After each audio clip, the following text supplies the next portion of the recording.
Did you know that Linux is one of the top choices for ethical hackers? If you are looking to get into ethical hacking or penetration testing, mastering Linux is essential. In today's world, cybersecurity professionals who can work with Linux system are in high demand because they help companies find and fix vulnerabilities before hackers can exploit them. This course, Linux for Ethical Hacker full course, is designed to help you build into those skills. So what is Linux for Ethical Hackers all about? Simply put, ethical hackers use Linux-based systems like Kali Linux or Parrot OS to perform security tests, check for weakness, and secure network. Linux is popular in this field because it's secure, flexible, and gives ethical hackers full control over their systems.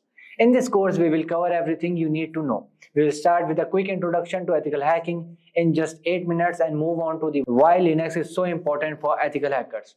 We will explore Kali Linux and powerful tools it offers, compare Kali Linux with Parrot OS, and even talk about the top 7 dangerous hacking gadgets used in the industry. Plus, we will dive into the role of AI with ethical Hacker GPT and go over common cybersecurity mistakes you need to avoid. By end of this course, you will be ready to use Linux confidently for ethical hacking. Let's get started. If you are interested in becoming a cybersecurity expert, this is the course for you. Ranked number 1 by Career Karma, our program prepares you for CES, CompTIA, and CISSP certification. Learn from industry experts and get access to the official EC Council kit, including lab and exam voucher, mastering strategies to secure your infrastructure from cyber threats, and architect cloud-based security.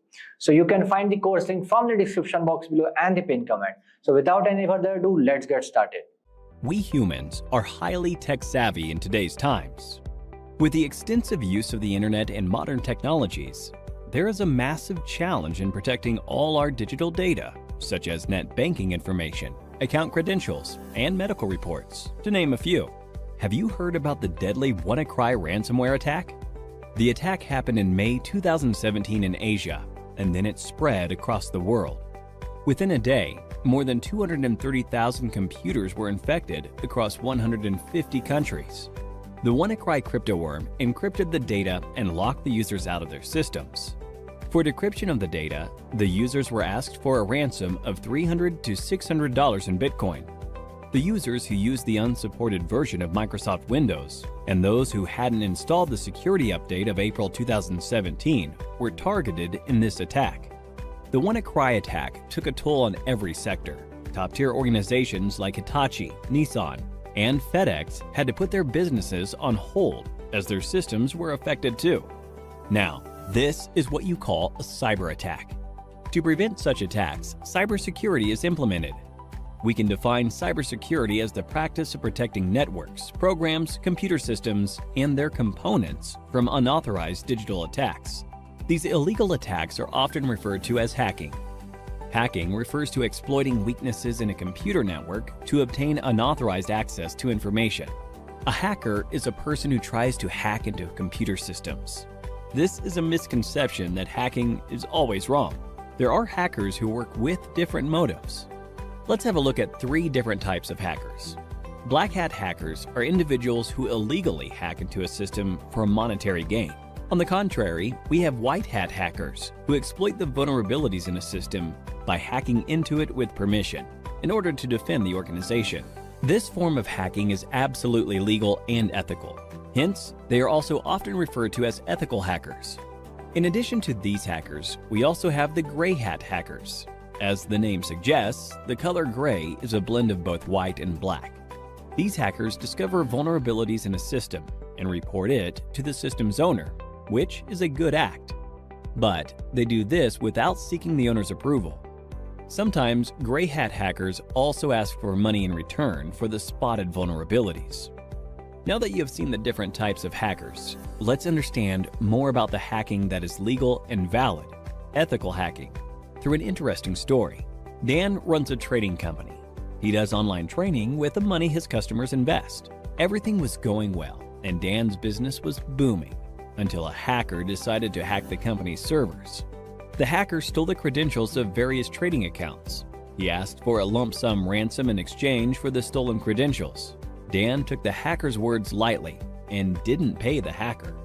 As a result, the hacker withdrew money from various customers' accounts, and Dan was liable to pay back the customers. Dan lost a lot of money, and also the trust of his customers. After this incident, Dan gave a lot of thought as to what could have gone wrong with the security infrastructure in his company. He wished there was someone from his company who could have run a test attack to see how vulnerable his systems were before the hacker penetrated into the network. This was when he realized he needed an employee who thinks like a hacker and identifies the vulnerabilities in his network before an outsider does. To do this job, he hired an ethical hacker, John. John was a skilled professional who worked precisely like a hacker. In no time, he spotted several vulnerabilities in Dan's organization and closed all the loopholes. Hiring an ethical hacker helped Dan protect his customers from further attacks in the future.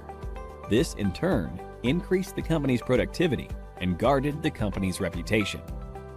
So, now you know hacking is not always bad. John, in this scenario, exposed the vulnerabilities in the existing network, and such hacking is known as ethical hacking. Ethical hacking is distributed into 6 different phases. Let us look at these phases step by step with respect to how John, our ethical hacker, will act. Before launching an attack, the first step John takes is to gather all the necessary information about the organization's system that he intends to attack. This step is called reconnaissance. He uses tools like Nmap and hping for this purpose. John then tries to spot the vulnerabilities, if any, in the target system using tools like Nmap and Nexpose. This is the scanning phase. Now that he has located the vulnerabilities, he then tries to exploit them. This step is known as gaining access. After John makes his way through the organization's networks, he tries to maintain his access for future attacks by installing backdoors in the target system. The Metasploit tool helps him with this. This phase is called maintaining access. John is a brilliant hacker. Hence, he tries his best not to leave any evidence of his attack. This is the 5th phase, clearing tracks. We now have the last phase, that is reporting. In this phase, John documents a summary of his entire attack, the vulnerabilities he spotted, the tools he used, and the success rate of the attack. Looking into the report, Dan is now able to take a call and see how to protect his organization from any external cyber attacks. Don't you all think John is an asset to any organization? If you want to become an ethical hacker like John, then there are a few skills that you need to acquire. First and foremost, you need to have a good knowledge of operating environments such as Windows, Linux, Unix, and Macintosh. You must have reasonably good knowledge of programming languages such as HTML, PHP, Python, SQL, and JavaScript. Networking is the base of ethical hacking, hence, you should be good at it. Ethical hackers should be well aware of security laws so that they don't misuse their skills. Finally, you must have a global certification on ethical hacking to successfully bag a position of an ethical hacker like John. Few examples of ethical hacking certification are Certified Ethical Hacker Certification, CEH, CompTIA Pentest Plus, and Licensed Penetration Tester Certification, to name a few.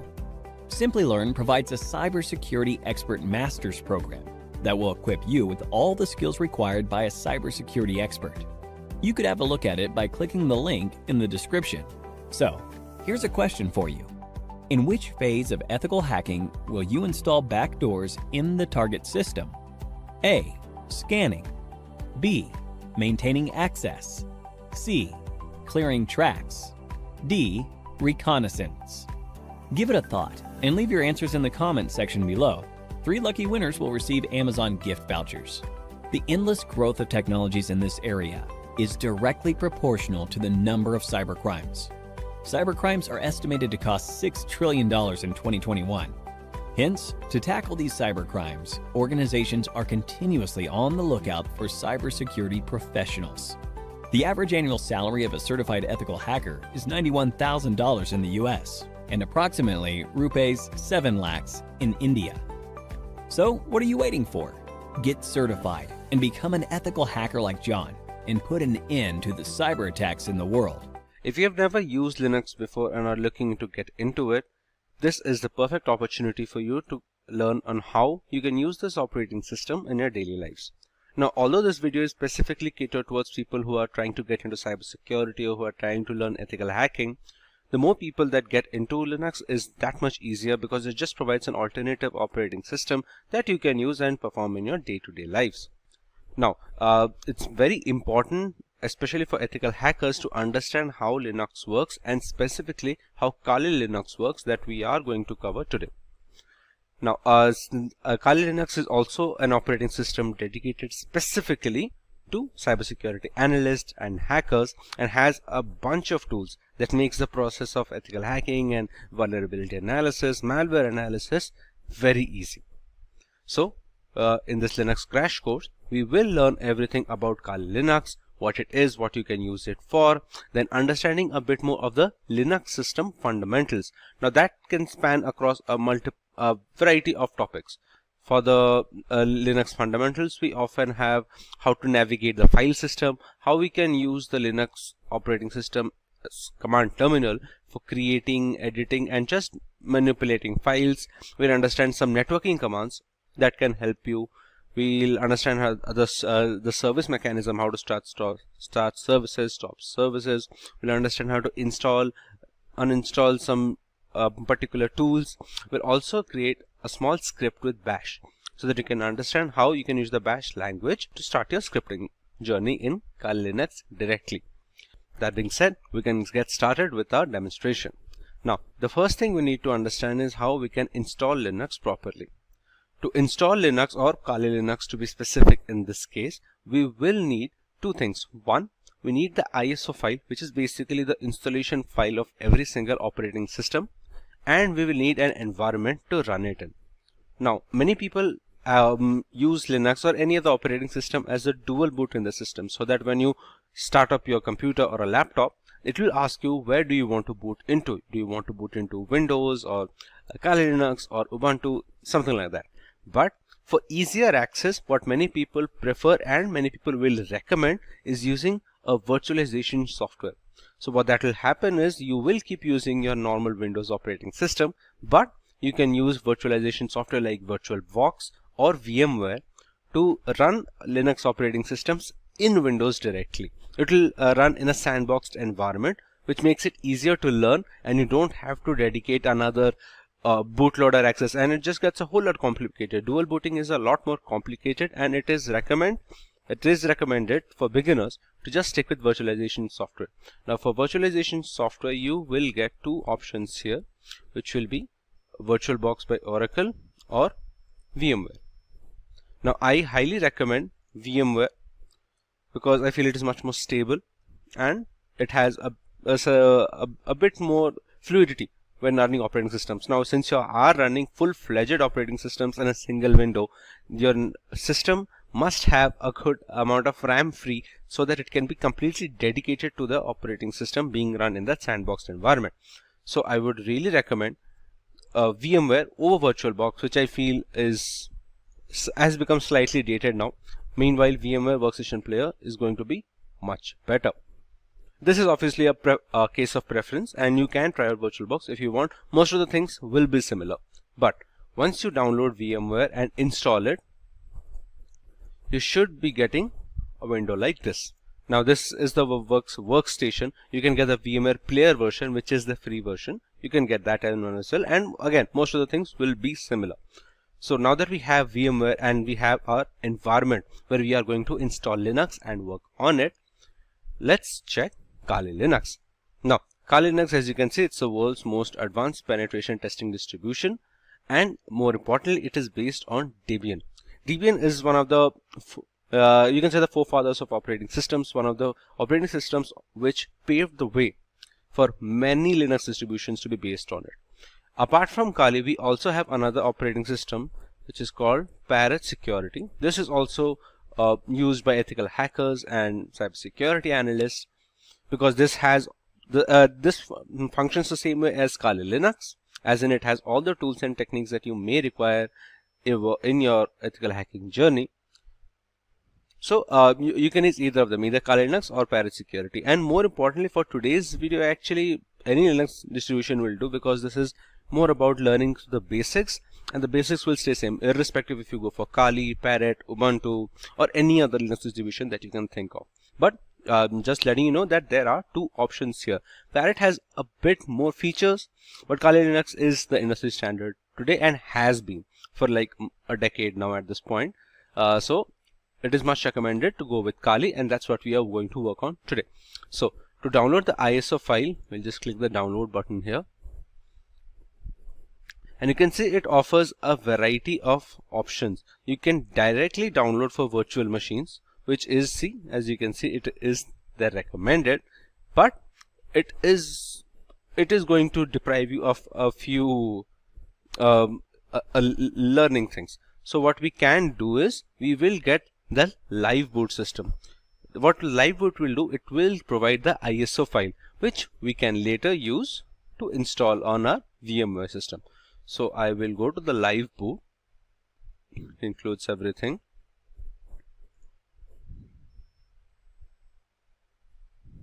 As you can see, I got a torrent file.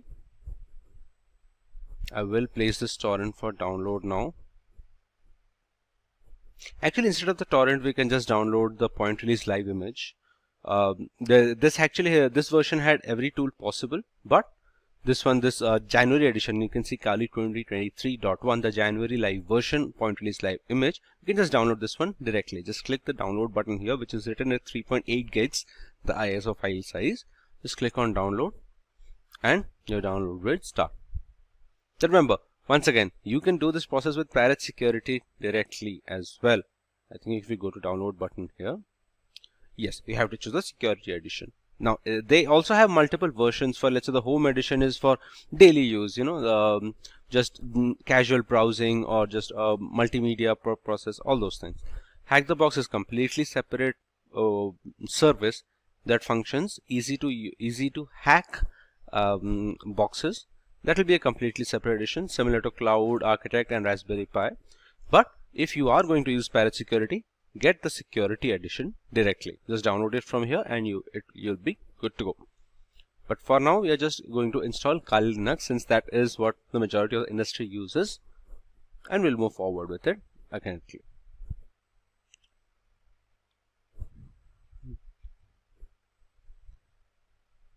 These are the containers.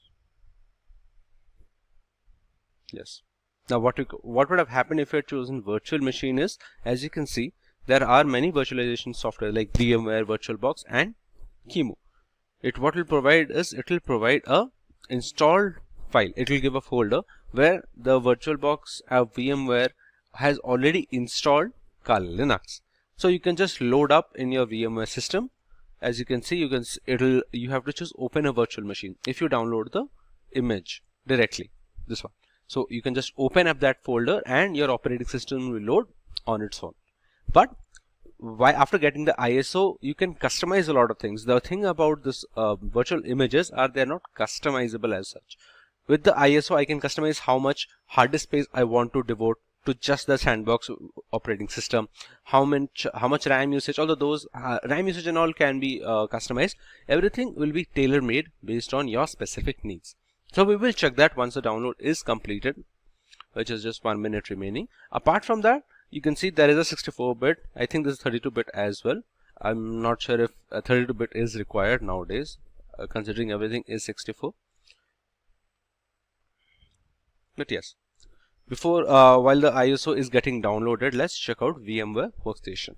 Now, to get started at creating our sandboxed environment, we will touch upon create a new virtual machine.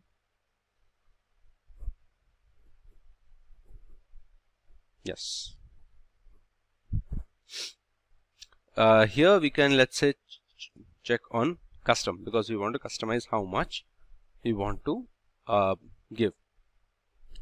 Hardware, we can use Workstation 16.x, which is the latest one. Now, here I am going to choose, I will install the operating system later. If I give the ISO file here directly, it will install the operating system on its own, which kind of defeats the purpose. If that was the case, we would have downloaded the live image anyway. I will click on I will install the operating system later. We will choose in the guest operating system, we will choose Linux, and make sure you choose Debian 10.x 64-bit. As we read in the website, it is based on Debian. It's Debian based Linux distribution. Now this can obviously change. There are other operating systems on which others can be based, like Fedora and Arch, but this one is Debian, so we are going to choose Debian over here, Debian 10x 64-bit, which is the latest version. Click on next. We will name it as Kali Linux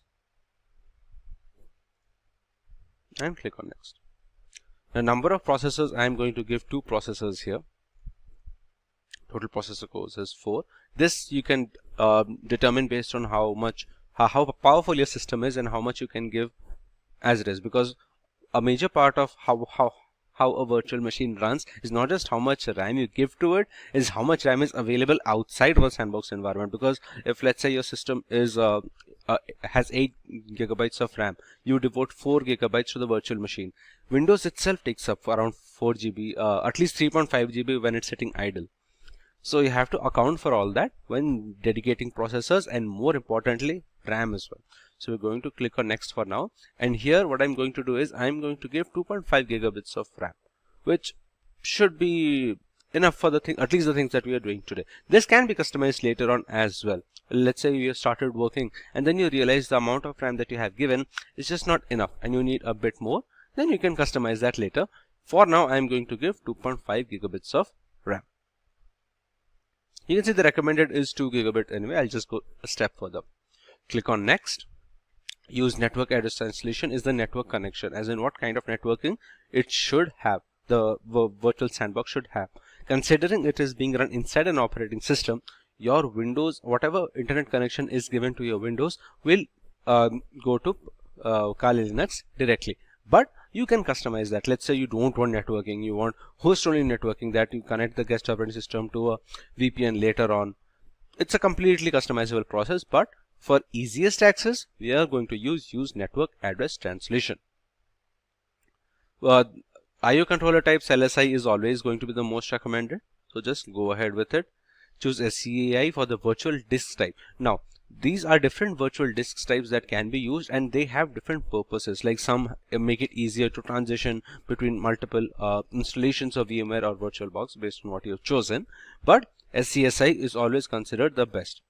Disk would be, we will create a new virtual disk. Now this is the maximum disk size, other disk capacity.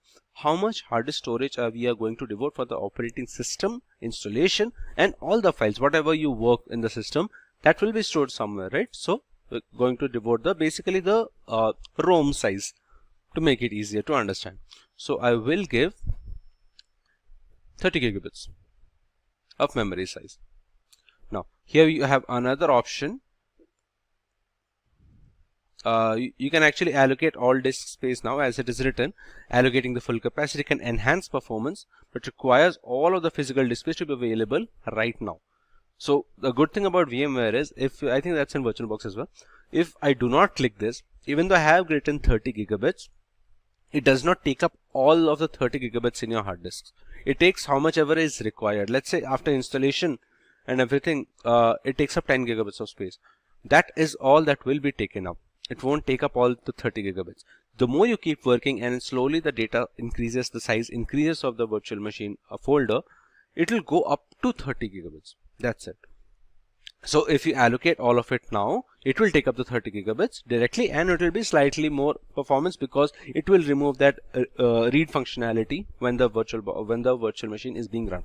So I will click it, and between these two options, between single files and multiple files, single files is faster, but multiple files will make it easier if you want to move your virtual machine system from, let's say, one laptop to another, or you have to switch between personal and official systems. But for now I can choose a single file. 130 disk file will be created. You can just put whatever name, and I think everything else is settled. Now what we will do is we will click on finish. It will take some time to create the disk. I think the ISO download would have been completed. Yes, the ISO download is completed by now. it'll just take a while to create the disk. There is also Kali Net Hunter, which is a mobile penetration testing platform. It is available only on Android.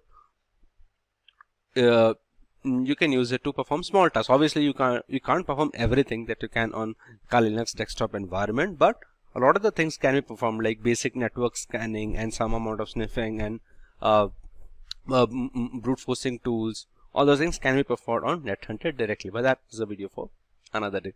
So we'll just wait till the disk is created and then we'll move forward with the process.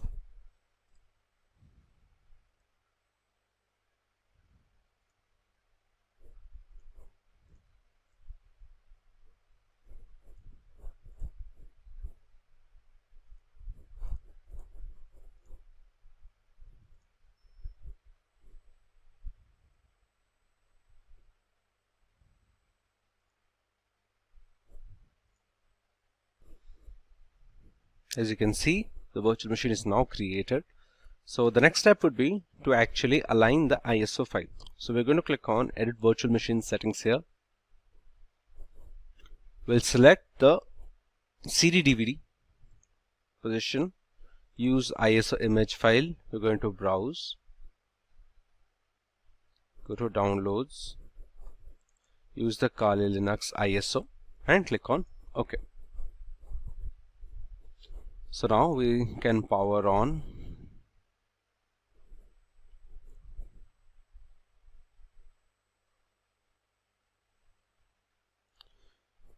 Select Live System AMD 64 at all times. Okay. You can see a pop-up here below that says install Debian as you would on a physical computer, that we are going to do, which would be Kali Linux. In this case, it just shows Debian because it is based on Debian. That's it. When you're done and the operating system boots up, click I finish installing. So we will do that when the time is correct.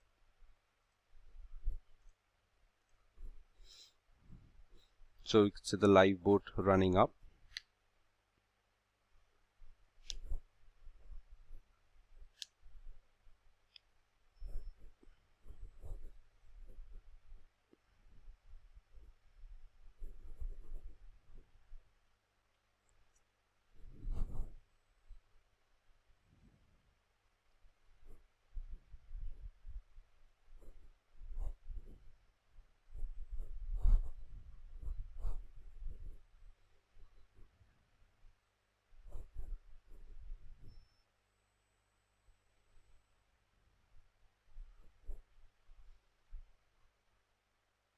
Okay, you can see Kali Linux is booting up now. You get the usage, CPU usage meter here, and this should be the memory.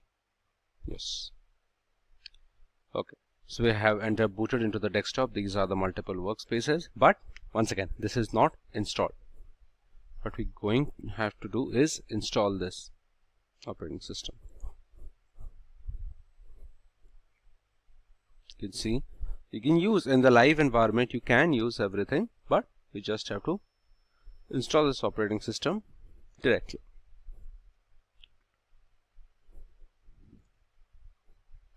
The networking system is working. Okay. So once you familiarize yourself with the Kali Linux operating system, and more importantly, in the live environment, you are able to check if the amount of RAM that you have given and your processor in general is able to sustain everything or not. What we will do is we will just power off the virtual machine.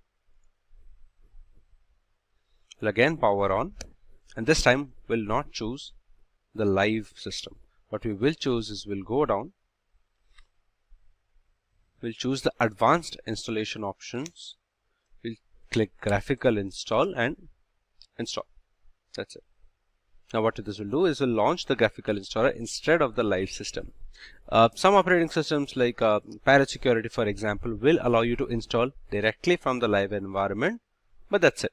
It's not really a very big difference if you run it from here or there. Now the installer is launched. I'm sorry. We'll click the English language. Yes. It will ask for your location so that it will set your time zone. I will choose India. Configure the keyboard. You can choose American English, considering that is the standard keyboard layouts that is available on the market. It will load the additional components like the networking modules, the input output, device detection drivers, all those things. some of the partitioning devices as well, I think. It will check the network hardware next. Configuring.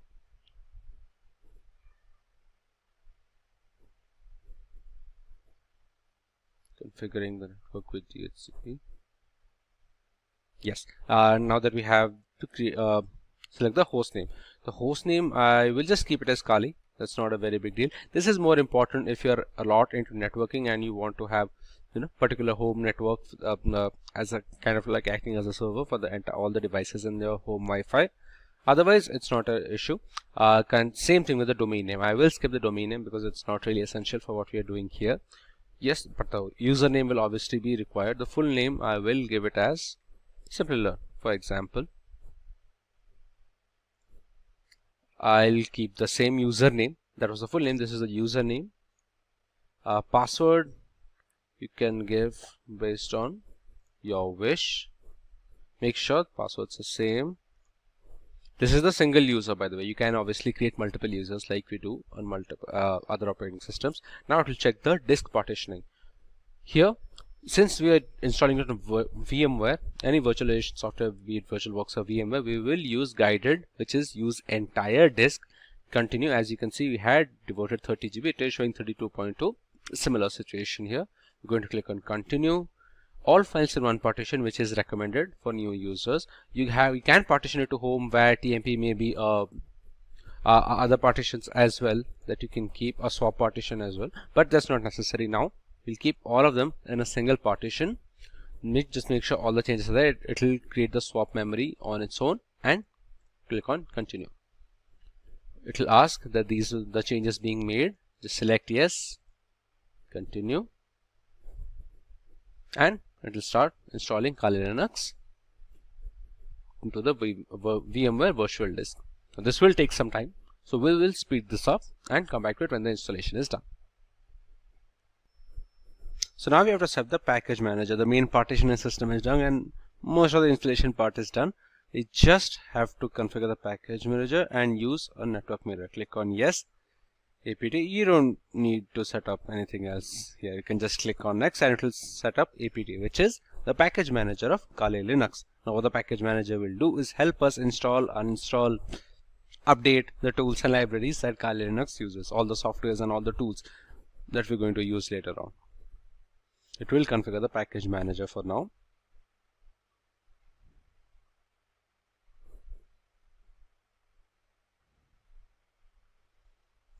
It's almost done.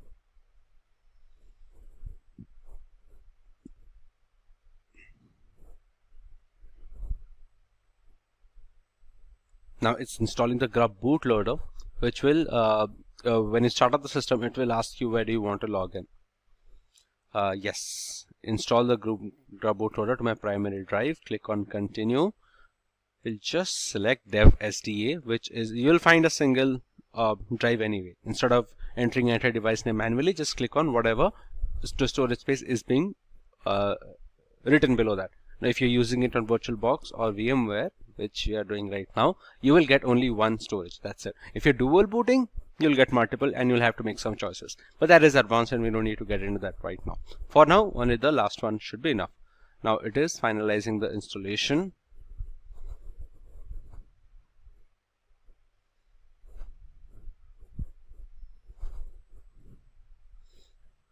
Just running a few post-installation clicks, that's all.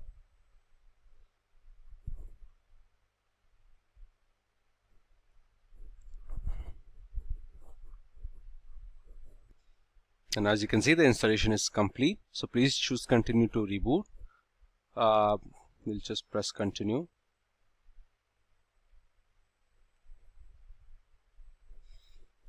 Now it loaded in a lot of the packages during the live version and during the installer so that it can continue with the installation. So it's going to remove that live package now from the RAM and complete the process.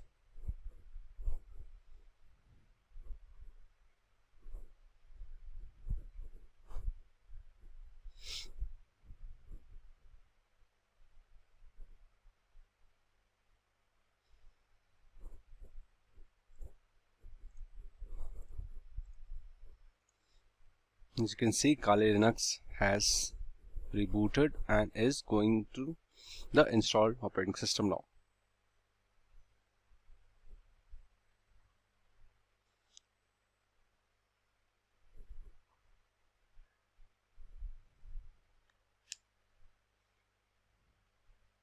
You will run, if you're a beginner into Linux, you will run into a lot of the commands being shown. Just don't freak out, it's all normal.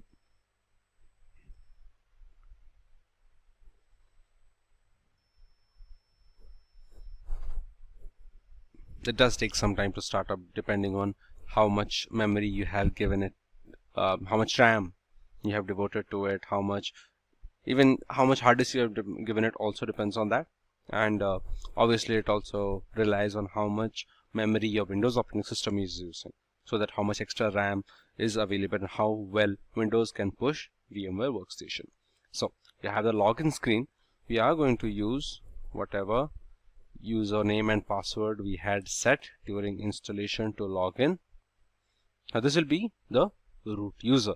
You'll understand more about that just now. Let's just allow it to boot completely.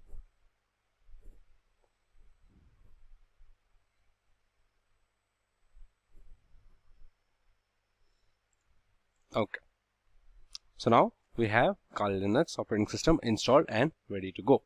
Now what I would recommend, the first thing is just go around, just check. If you're new to Linux, do not make a lot of changes or anything like that, but do move around. For example, if you can just click the start button here, which is termed as applications, you can see a lot of the programs that are installed. Now the good thing about Kali Linux is it's very intuitive. So for example, information gathering, you'll see all the tools that you can use for information gathering. Now same for vulnerability analysis, web app analysis, password attacks, all the brute forcing tools that you can use, the wireless attacks like AirCrack, Reaver example, sniffing networks like Wireshark, etc. So just go around the operating system, see, check the file manager, how it works, and basically get a feel for the operating system directly. Okay, you see here's the file manager. Just check everything, how it's working. You can enter the settings and move and make some small changes. Now a lot of the settings won't matter a lot when running virtually, but it's good to know and understand what are the things that Linux offers. So it's a very important step. One more thing, if you are in a virtual machine, is make sure that VMware Tools is installed. Usually this gets installed directly, but if not, you can just reinstall here. Okay, I think so. Our environment is ready and set up. Now as you might know, a major part of Linux is the command line. So we're going to click the terminal here, or you can just open right. Terminal has opened. So this is basically the command line that you can use in Mac OS or Windows. So a lot of the things that we do on Linux is in the command line itself. Now you can use general graphical tools like let's say the file manager, for example.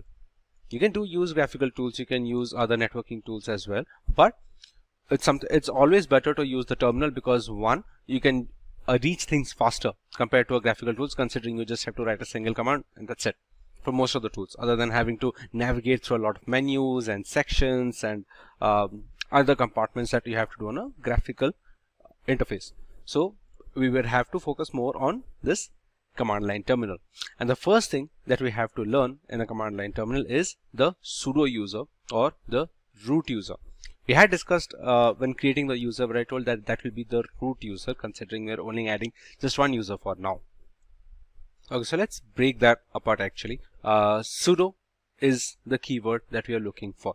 Okay, now the super user or the root user, administrator of the system, is going to be someone who has the, all of the access to access everything, all the sensitive files, all the sensitive settings, all those things. Now if you can just see, let's say if I want to open a file, I'm going to put cat etc shadow.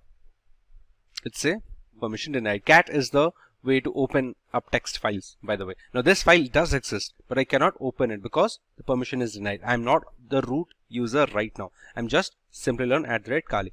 Now the terminal does not go into root mode by default because it's not safe from a security perspective. So we have to check on what are the things that can be done securely. That's why what we will do is we will write down now sudo. Let's say sudo is the command for invoking the root user. We will write the same command, which is sudo cat etc shadow. It will ask you for your root password that we set before. We'll just put the same password, and as you can see, it showed the details of the shadow password, shadow file. So why? So that's the reason actually why it's not recommended to have the root user at all times. It's not recommended. Meanwhile, what you can do is, let's say you work a lot with the sudo password. For example, a lot of the things that we're going to do in this video will require the sudo keyword, which is the root access. Now, if you just open a new tab, for example, you'll get another terminal without any issues. Now, one thing I want to note out is, if you are learning a lot of the tools that require the sudo command, like opening sensitive files like this one, etc shadow, or making small changes that require root access, like changing the network adapter, checking what kind of external devices are being connected from a system perspective, all those things you will require to run continuously. So instead of writing sudo again and again and again for every command, what you can use is this command sudo su. Now what this will do is it will change the terminal, change the user in this particular terminal tab to a root user. Now I will just press enter, and you can see you can check this $sign here. Once I press on sudo su, this will change to a hash, and you can see the user has changed now from the Simplilearn to the root user, which basically has all the permissions to do whatever it can with the system. It can change into hash. So now whatever you have to do, you don't have to write sudo command anymore. You just write cat etc shadow, and there you go. Now remember, this root user terminal is only valid for this particular tab, not even this window, this particular tab. If I go to this tab here, or I'll just close it and create a new tab, it's still a $, and we're in the Simplilearn user anyway. You can't log in directly to the root user for security purposes. Like, let's say, if while it is ultra rare for Linux to have any kind of malware, it is always better to not give it all the permissions like you can have in some other operating system like Windows. So you have to dial into root directly. Okay, so you can use sudo command. You don't have to use sudo command if you have the sudo su. A lot of the things, sometimes you'll find commands that will not work, like the cat etc shadow, they will not work, or sometimes the commands will work but they won't work all the way. You'll find something is wrong. So always make it a point to try it with sudo once before moving forward. So now let's understand how we can navigate the file system in Linux. So what I'm going to do is I'm going to open the terminal again, just increase the size of the text a while. So as you can see, this tilde symbol, this means we're at the home location.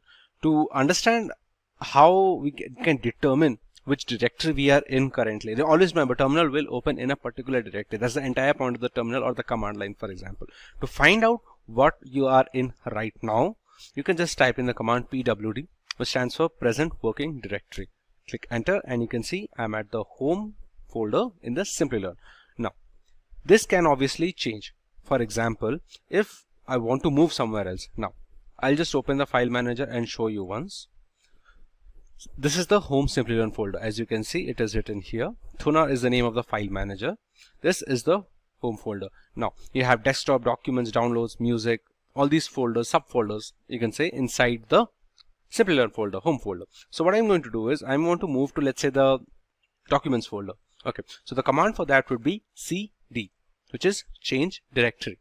So I'm going to write, as you can see, it will automatically try to complete. The more you use Kali Linux, and actually most of the Linux operating systems, the shell or the terminal understands where you go and what you do, all those things. So that way I will going to change the directory to the let's say the documents folder. Now we're going to just write cd documents, and as you can see, there is an extra word here, the documents, which means that now you are in the documents.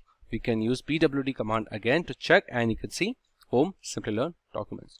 Now what if you're at a position where you don't know where you are and what are the files that are present there. For example, I just opened this in the graphical user interface and found out that okay, these are the subfolders that I can get into.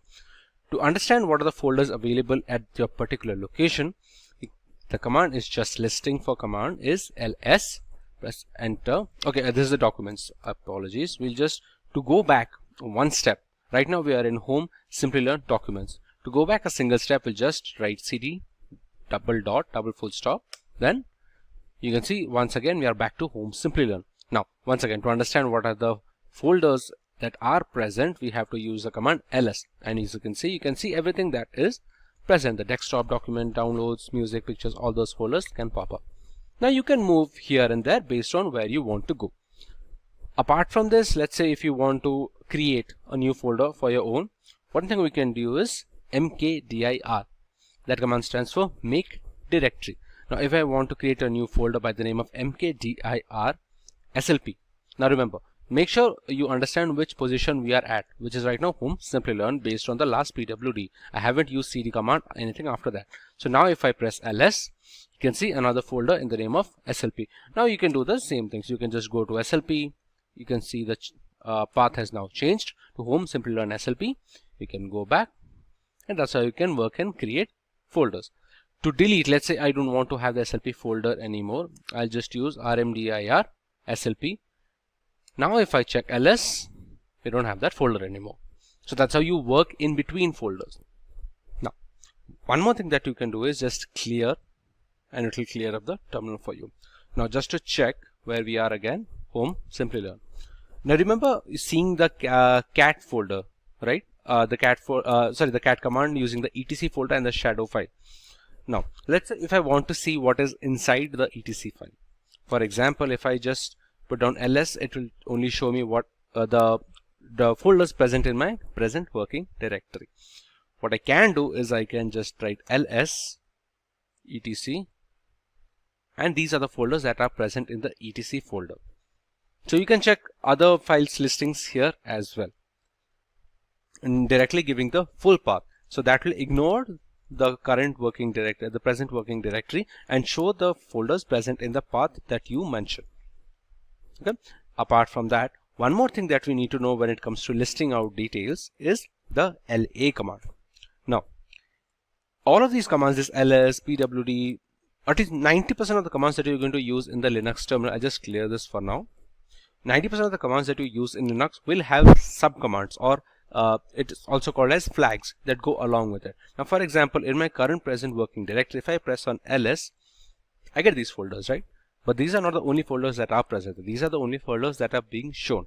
Now to see the other files and folders that are present in the home folder, I can write the normal command ls. I'm going to add a sub command, or a flag if you say, -la. And you can see there are much more than the desktop documents, downloads. That's something that we were already seeing here. But apart from that, you can see other files and folders here.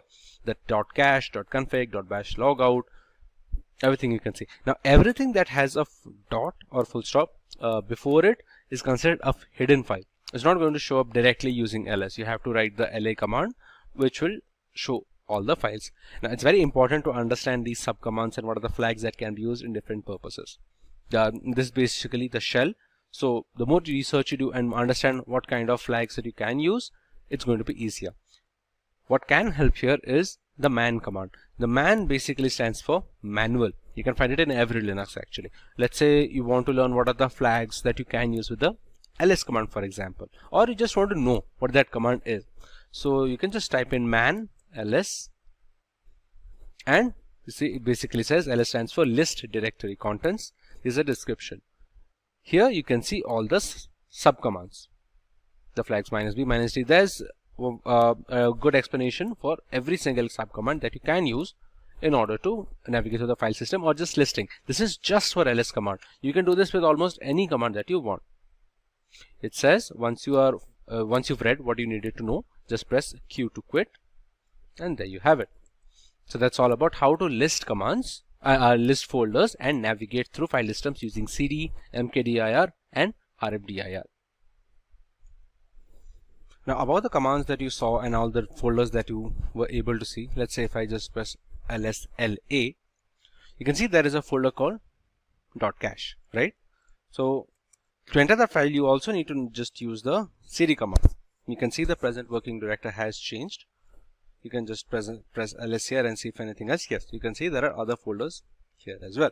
So the entire process remains the same, but just understand that if there are some files and folders that you're not able to see, which is going to happen a lot, considering a lot of the things that are hidden in Linux by default. You can access all of those things, but you need to know the right commands and the right way to access them. So if you are missing out on some files and folders, just make sure you're using the ls command and sometimes even the la command to get the details of everything that you are missing. Now this folder currently doesn't have as such any a lot of missing files and folders like the home folder had. So right now it's not very indicative, but you get the full idea of it. Another thing that you can use apart from the, let's say, the man command is the help command. Help hyphen help.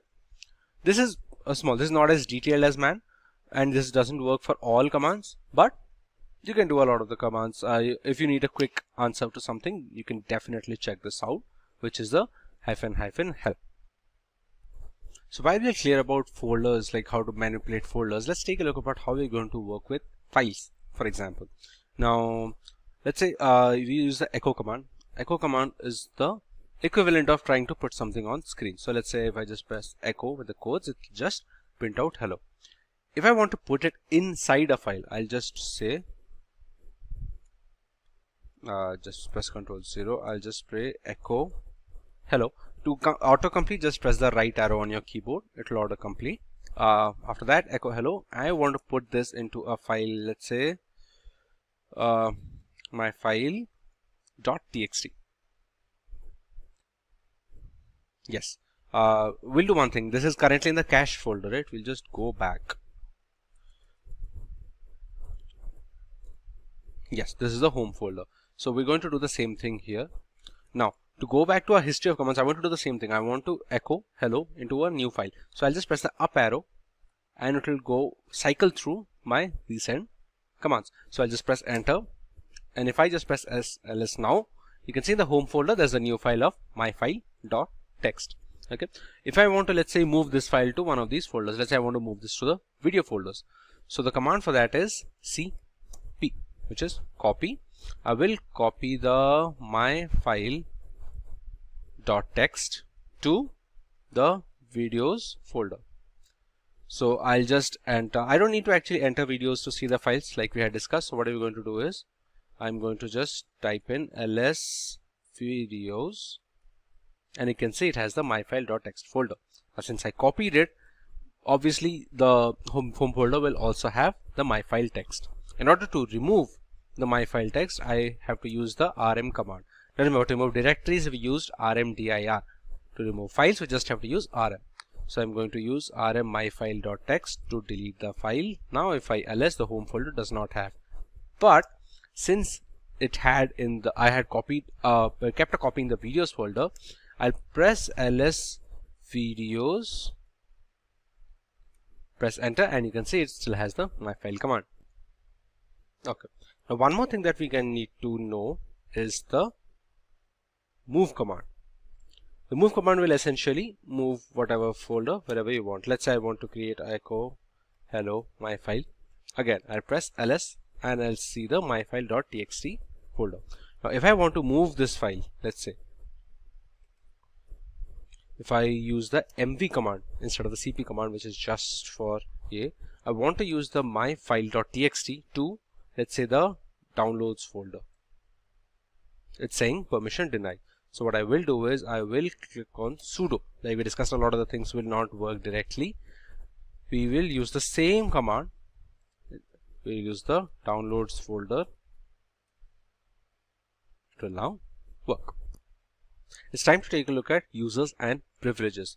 Now if you remember our ls command, let's just check my present working directory. It's the home folder. Now if you remember the -la, you see a lot of the characters here, which is dr, w, xr, all those things. Now this is basically to understand what permissions a user has. If you check here, there are folders and files. You can see the folders in the dark blue color and the files in the white color. You can see light blue for links, but it's a completely separate thing. So another thing, the permissions part. If you see, there are three groups here.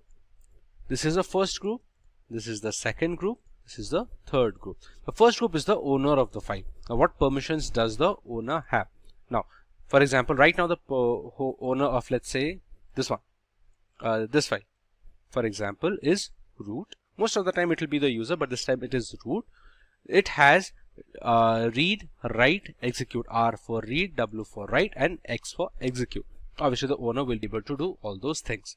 Now the second group is basically for anyone who is part of the domain group in the users. Like if you remember, while installing, there was a option called create a domain. While we did not create it because we don't have a lot of users right now, but when you create a domain, what are the people in the group who are going to do? So they have the read function, which is the RX for execute, but they do not have the write function. They cannot write directly in this file. Similarly, for the third group, which is anyone outside of the group, so any other user, if they are not in a particular group of the file, then they also have the read function and the execute function, but they will not be able to write into the file directly. So that's how you can check all of the files that are able to that a user can access or not access. That's basically the entire purpose of the privilege section, because we don't want to give undue permission to a people who do not require it. The entire point of security in Linux is a level of abstraction that is providing users with exactly what they are needed. So if you have a user that does not require executable functions to, let's say, the downloads folder, we can cut it off from our end as a root user anyway. So that's about providing privileges and providing access to certain files. Now, like we had discussed, the etc shadow file that we had used when checking the cat file. Now, one more thing that we can do again is understanding what the shadow file does. If you just press cat etc shadow, obviously it will not work. It will just say permission denied. We're going to say sudo cat shadow. This basically has the password hashes for all the users that are in a system right now. You can see the root does not have a hash, because it's not safe to have a particular hash for a user, just from security perspective. The user that we have created, which is Simplilearn, you can see the password hash being mentioned here. Now, depends on how many users you get. If you create 3, 4, 5 users, you can see all the password hashes here. Now, you can why this is password protected by security and we need to use the sudo user command is because if someone has this hash, let's say if someone is a cryptographer and is able to brute force through hashes, then it's going to be very easy to try and figure out the passwords to particular users' passwords. That's why even the hash is not shown with full confidence unless and until they get the sudo user command. So that's about privileges and how you can use the sudo command to bypass the normal user limits. So now let's take a look at some of the networking commands. We're going to clear this one for now. Check the adapters that we have in use right now. You can just write ifconfig or actually IPA, IPA. Similar information, IPA is a newer variant. It basically shows what are the adapters and the networking conditions right now. For example, you can see Ethernet. Now, even though I am using Wi-Fi on my local system, in network address translation, which is the NAT that we set the network package manager when setting up the virtual machine on this VMware, it will link up as Ethernet. So you can see Ethernet, you can check our local address, you can check the 24 subnet. This is our broadcast address and this is our MAC address for the system. This is the IPv6 address as well. Now, similarly, this can be checked on whichever system you are being connected to. The IPA at ifconfig is the same. It's just an older variant. Apart from this, there is another command actually, iwconfig. Now this is particularly for wireless. That was a wrong spelling. iwconfig. Now, right now it will not show any wireless extensions. If you are looking into wireless sniffing, network packet detection, or even wireless hacking, for example, we will publish a video on wireless hacking soon, so stay tuned for that.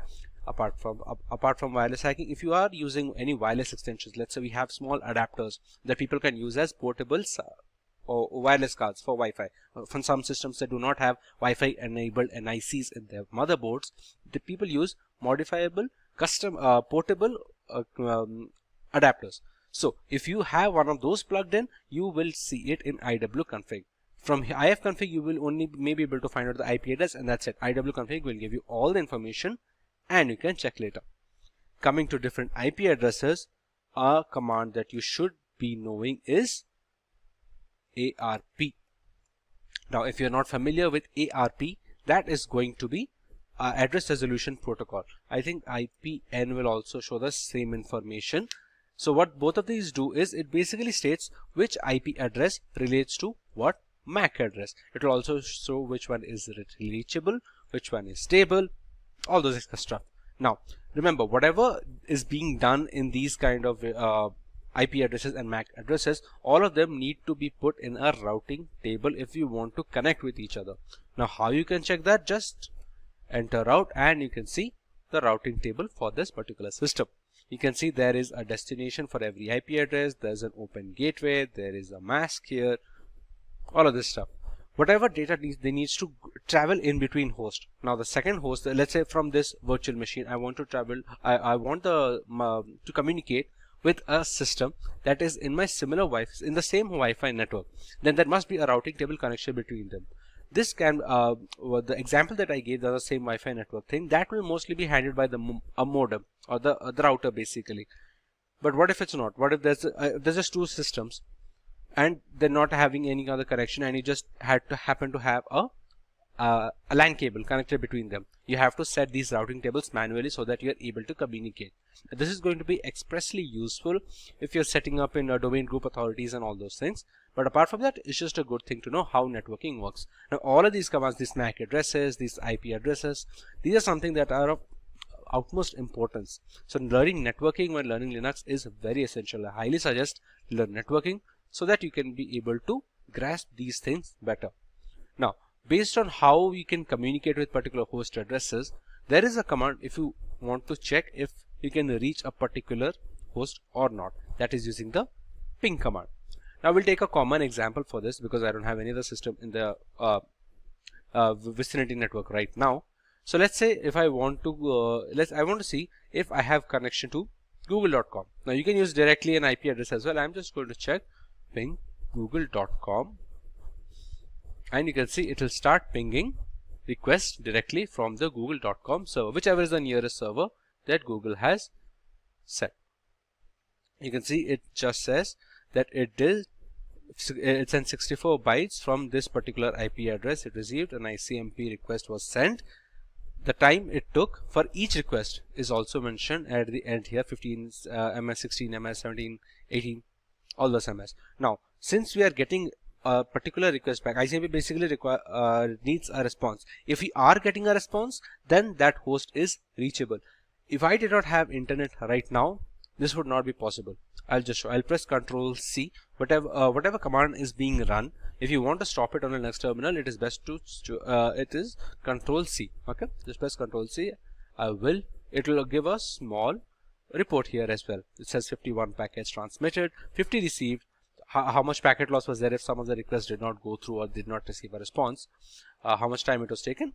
All those things. I'm going to clear. Now what I'm going to do, I'm going to disconnect. Yes, the network connection has been disconnected.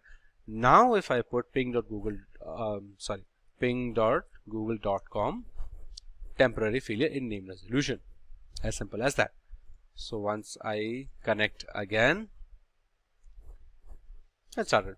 Pretty straightforward. Apart from using domain names, you can also use IP addresses like we mentioned. Now another IP address that we can ping for sure, since we have internet connection, is Cloudflare's DNS resolution address. Now that would be ping 1.1.1.1.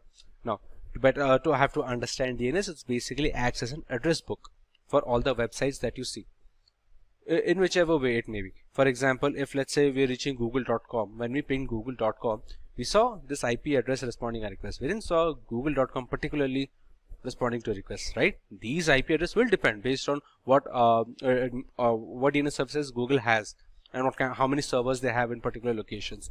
That's why hitting IP address directly also work. That's why DNS is essential. So we're going to ping 1.1.1.1, and you can see we're getting response times for those as well. Now these will be generally faster compared to normal, websites. As you can see, the time is much less compared to pinging google.com. Okay. Obviously, if you can't target something, let's say 1.1.2.5, for example, I'm not sure if that is even a host. 100% backend loss. It just nothing worked.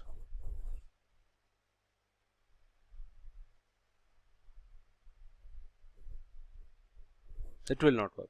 It won't send anything. Even if there is a host, let's say if I have an IP address of a system that is in my group, but it does not have permission to receive IPP requests, or it has just closed off all the ports that we cannot connect with it, then it will just not work. It will just say it's not existing. You see, we sent 26 packets, none of them were received, and it was a 100% packet loss. That's why. I'll just check once what is the IP address of our system. It was 192.168.72.130. If I 192.168.72, instead of 130, I'll just put 154 or something. Something. There is no host. If there was another address there, it would have received some request. And since there is no host, it says destination host unreachable. That's why you can check if you have connectivity with a particular system in your network or your group or your domain using the ping command. So that's the networking commands. That are all the networking commands that you need to know for now. The basics at the very least. The next thing you have to take a look at is services. Now services will differ wildly based on the system that you are using. For example, on Windows, you see services for different stuff, like for any remote extra software, you check and you see services. Similar cases with Linux. If I just open, let's say, htop. Okay, it does no, we have to install htop. Let's just use top.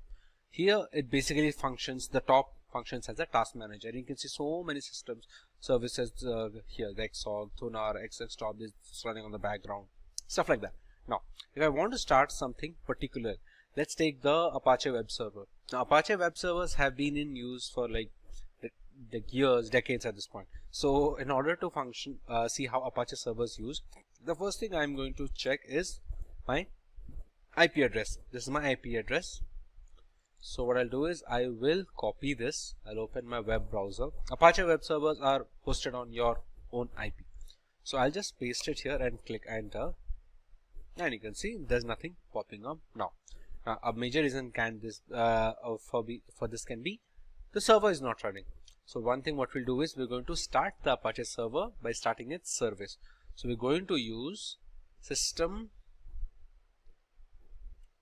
start, system Apache to start. Now if I click enter, it'll say it just not work. What I will do is, the correct term was service, not system. And even if I click on service Apache to start, it will say it needs authentication. Now this could be bypassed by directly giving sudo and putting in the root password in the command line itself, but all in all it's the same result. So I'll just use my password here, and now I'll just remove the HTTP here because Apache is a local server. Now you can see the Apache web server has loaded based on Apache Debian default page. Now as you can see, the server is working correctly. If I just open the terminal again, now to stop it, I can once again just go sudo service Apache to stop. This will stop the service. I'll just press enter. I'll refresh, and there we lose our access. A very good part of Apache servers used to be the ability to hold files, ability to host files, basically for people in the same domain or even the same network. Okay, now you can see where the files can be stored. Like for example, it says you should replace this file located at var html index.html. So if I just open up my file explorer and go to file system, var www.html, this is where a lot of people can host their files. Okay, now another better way is to hold a Python server. Now considering all of Linux almost every single Linux distribution now comes with Python pre-installed. So how we can do that is let that keep running, we don't have an issue. Let's just check. No, actually let's stop that. It will be easier to understand how it's working. If we refresh now, as you can see, nothing is working. So what we're going to do is we're going to start a Python HTTP server. Python minus m is the sub flag for it, and HTTP server we're going to start. Now, what is my present working directory? Simplilearn. Let me just clear these. Present working directory is the home folder. If you check what are the folders that are available, desktop, documents, downloads, these are the folders. Now, if I am running the HTTP server on this folder, even though it will only my IP is going to be used for accessing the server, it depends on which folder I am hosting it from. So if I host the Python HTTP server,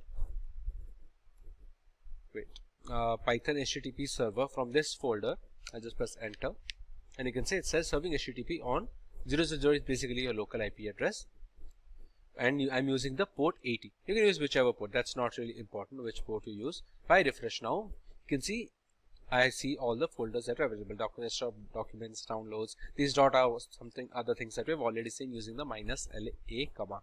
So all the files are now hosted properly as expected.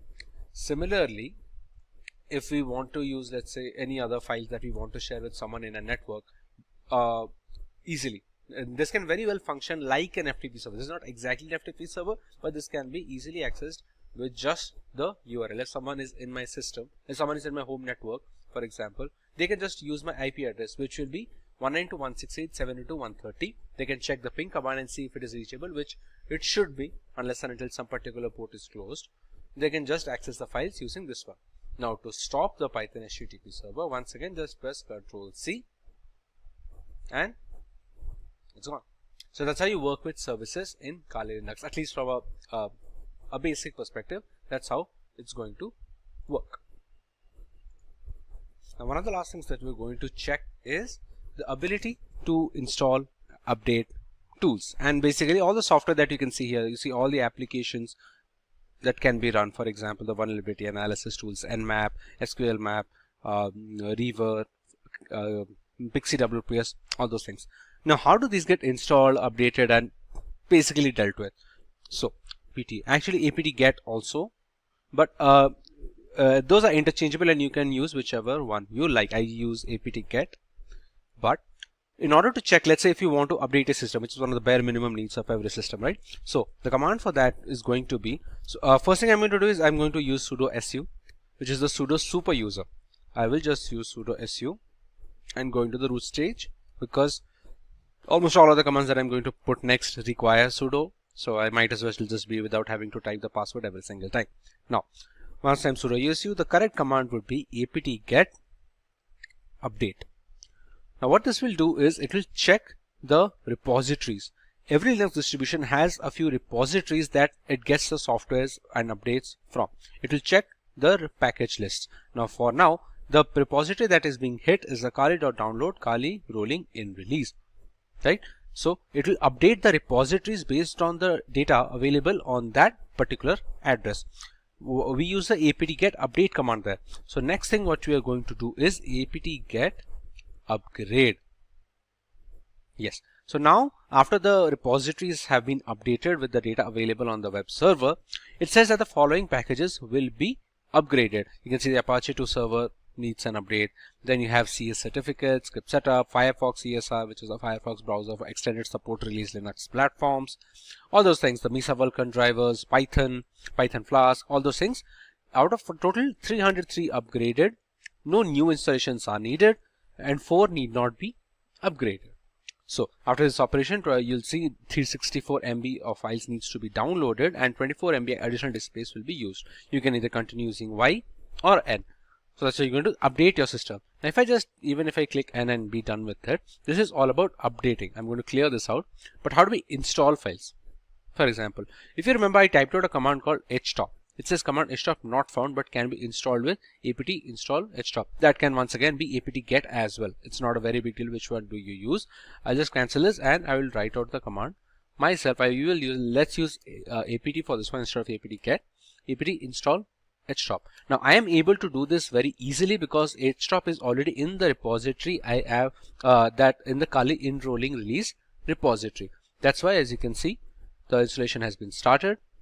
This is the fetched 152 KB, which is the size of htop. It's a very small thing, and the installation is now complete. Now if I just sit on htop, you can see a newer version of the task manager or the system monitor, essentially to see what kind of where the memory is being used, the CPU percentage, all those things. So that's how you can install. If I press Ctrl C again, I'll go back to my command line interface. So that's how you can install. To remove, you can just use apt remove HTTP. It says 1 to remove, and 387 kilobyte disk will be freed. If I just press enter, we don't have htop anymore.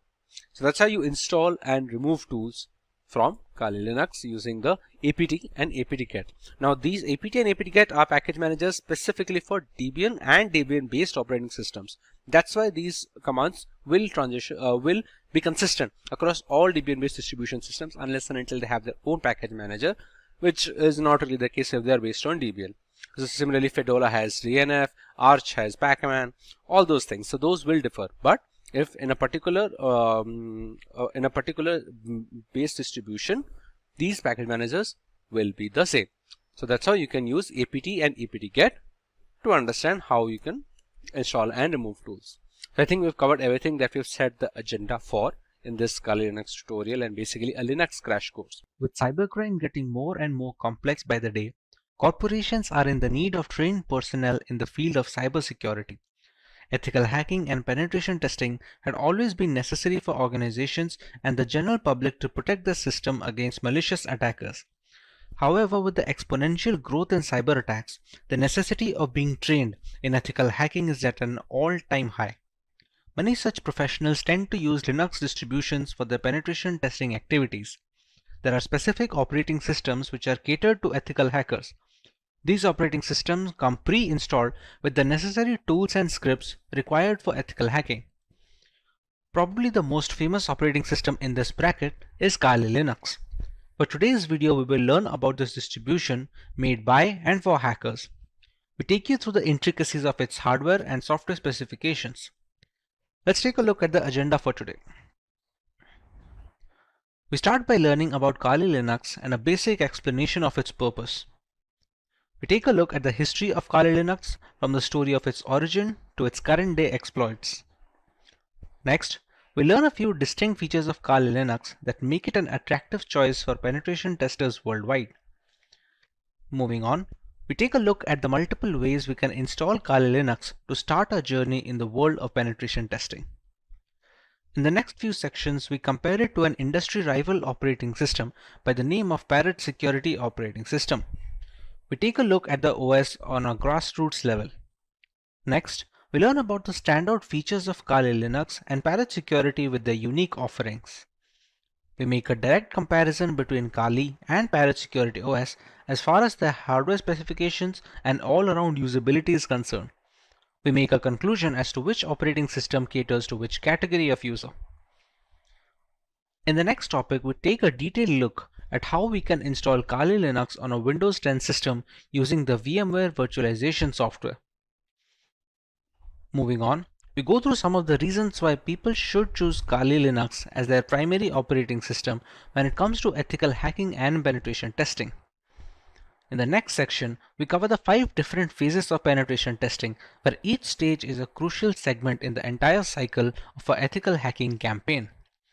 We also take a look at the most popular tools installed in Kali Linux that are used regularly by ethical hackers as a part of their professional work. Coming to a few live demonstrations, we start by learning some Linux terminal basic commands, set up proxy chains to maintain our privacy on the internet, run a few Nmap scans to find information about our victims, use Wireshark to detect insecure browser traffic traveling through HTTP web pages, learn about Metasploit and its components, and finally use Metasploit to hack into a Windows 10 machine and grant ourselves root access or the admin access, which basically gives us the key to the entire machine. It's no secret that the majority of our internet usage is at the risk of being hacked, be it via unsafe messaging applications or misconfigured operating systems. To counteract this void of digital security, penetration testing has become the norm when it comes to vulnerability assessment. Kali Linux is an operating system that has become a well-known weapon in this fight against hackers. a Linux distribution that is made specifically for penetration testers, Kali Linux has layers of features that we will be covering in today's lesson. Let's take a look at the topics to be covered in this video. We start by learning about Kali Linux and a basic explanation of its purpose. We take a look at the history of Kali Linux from the story of its origin to its current day exploits. Next, we learn a few distinct features of Kali that make it an attractive choice for penetration testers worldwide. Finally, we take a look at the multiple ways we can install Kali Linux to start our journey in the world of penetration testing. Let's start by learning about Kali Linux in general. Kali Linux, which is formerly known as Backtrack Linux, is an open source Linux distribution aimed at advanced penetration testing and security auditing. It contains several hundred tools that are targeted towards various information security tasks such as penetration testing, security research, computer forensics, and reverse engineering. Kali Linux is a multiple platform solution accessible and freely available to information security professionals and hobbyists. Among all the Linux distributions, Kali Linux takes its roots from the Debian operating system. Debian has been a highly dependable and stable distribution for many years, providing a similarly strong foundation to the Kali desktop. While the operating system is capable of practically modifying every single part of our installation, the networking components of Kali become disabled by default. This is done to prevent any external factors from affecting the installation procedure, which may pose a risk in critical environments. Apart from boosting security, it allows a deeper element of control to the most enthusiastic of users. We did not get Kali Linux since the first day. How did it come into existence? Let's take a look at some of its history.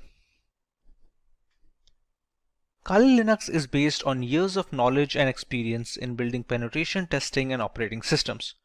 During all these project lifelines, there have been only a few different developers as the team has always been small.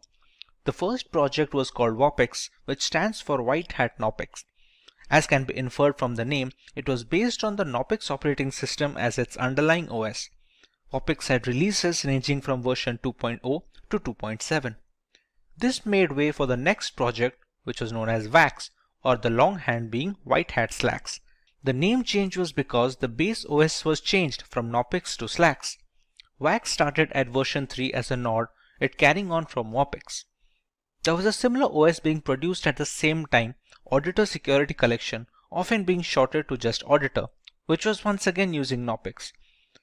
Its efforts were combined with WAX to produce Backtrack. Backtrack was based on Slackware from version 1 to version 3, but switched to Ubuntu later on with version 4 to version 5. Using the experience gained from all of this, Kali Linux came after Backtrack in 2013. Kali started off using Debian stable as the engine under the hood before moving to Debian testing when Kali Linux became a rolling operating system. Now that we understand the history and the purpose of Kali Linux, let us learn a little more about its distinct features. The latest version of Kali comes with more than 600 penetration tools pre-installed. After reviewing every tool that was included in Backtrack, developers have eliminated a great number of tools that either simply did not work or which duplicated other tools that provided the same or similar functionality. The Kali Linux team is made up of a small group of individuals who are the only ones trusted to commit packages and interact with the repositories, all of which is done using multiple secure protocols. Restricting access of critical code bases to external assets greatly reduces the risk of source contamination, which can cause Kali Linux users worldwide a great deal of damage as a direct victim of cybercrime. Although penetration tools tend to be written in English, the developers have ensured that Kali includes true multilingual support, allowing more users to operate in their native language and locate the tools they need for the job. The more comfortable a user feels with the intricacies of the operating system, the easier it is to maintain a stronghold over the configuration and the device in general. Since ARM-based single-board systems like the Raspberry Pi are becoming more and more prevalent and inexpensive, the development team knew that Kali's ARM support would need to be as robust as they could manage with fully working installations. Kali Linux is available on a wide range of ARM devices and has ARM repositories integrated with the mainline distributions, so the tools for ARM are updated in conjunction with the rest of the distribution. All this information is necessary for users to determine if Kali Linux is the correct choice for them. If it is, what are the ways that they can go forward with this installation and start their penetration testing journey? The first way to use Kali Linux is by launching the distribution in the live USB mode. This can be achieved by downloading the installer image file or the ISO file from the Kali Linux website and flashing it to a USB drive with a capacity of at least 8 GB. Some people don't need to save their data permanently, and a live USB is the perfect solution for such cases. After the ISO image is flashed, the thumb drive can be used to boot a fully working installation of the operating system, with the caveat that any changes made to the OS in this mode are not written permanently. Some cases allow persistent usage in live USBs, but those require further configuration than normal situations. But what if the user wants to store data permanently in the installed OS? The best and the most reliable way to ensure this is the full-fledged hard disk installation. This will ensure the complete usage of the system's hardware capabilities and will take into account the updates and the configurations being made to the OS. This method is supposed to override any pre-existing operating system installed on the computer, be it Windows or any other variant of Linux. The next alternative route for installing Kali Linux would be to use virtualization software such as VMware or VirtualBox. The software will be installed as a separate application on an already existing OS, and Kali Linux can be run as an operating system in the same computer as a window. The hardware requirements will be completely customizable, starting with the allotted RAM to the virtual hard disk capacity. The usage of both a host and guest operating system like Kali Linux allows users a safe environment to learn while not putting their systems at risk. If you want to learn more about how one can go forward with this method, we have a dedicated video where Kali Linux is being installed on VMware while running on a Windows 10 operating system. You can find the link in the description box to get started with your very own virtual machine. The final way to install Kali Linux is by using a dual boot system. To put it in simple words, the Kali Linux OS will not be overwriting any pre-installed operating system on a machine, but will be installed alongside it. When a computer boots up, the user will get a choice to boot into either of these operating systems. Many people prefer to keep both the Windows and Kali Linux installed, so the distribution of work and recreational activities is also allotted effectively. It gives users a safety valve should their custom Linux installation run into any bugs that cannot be fixed from within the operating system. Professionals in security testing, penetration testing, and ethical hacking utilize Linux as their preferred operating system. It provides several configurable distributions that you may configure based on your end use. Kali Linux and Parrot OS are two popular penetration testing distributions. While these operating systems each have unique offerings, the overall choice can differ between personnel thanks to their various tools and hardware specifications. Today we will look at both these distributions and settle on the perfect choice for each type of user. Let's go through the agenda for this video.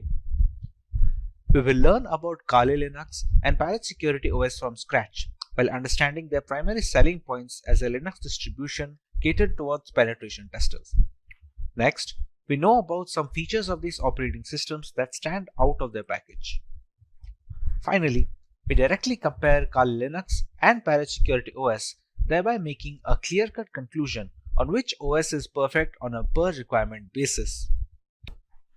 So let's start by learning about Kali Linux from a ground level.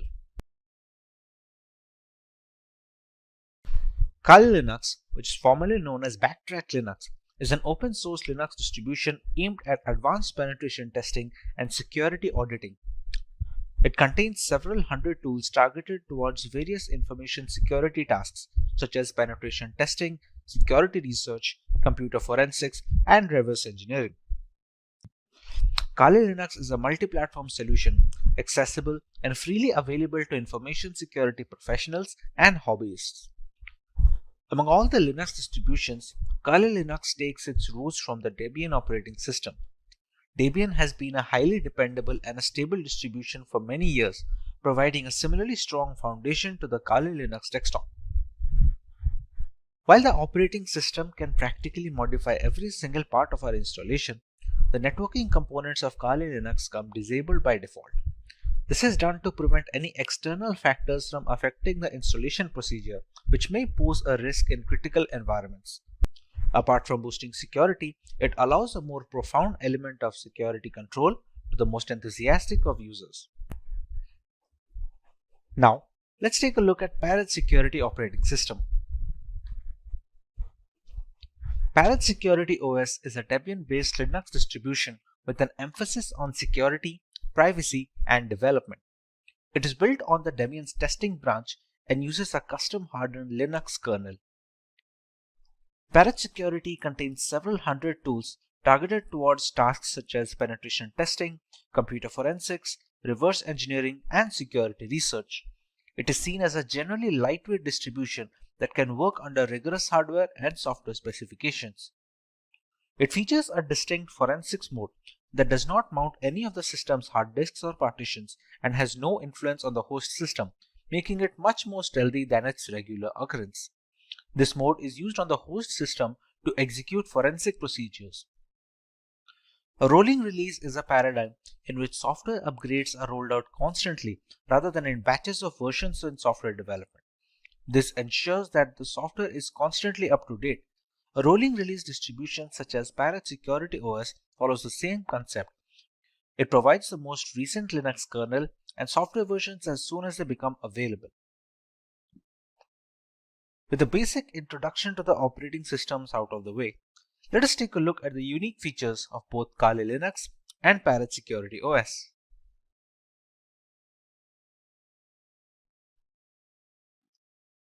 The latest version of Kali Linux comes with more than 600 penetration tools pre-installed.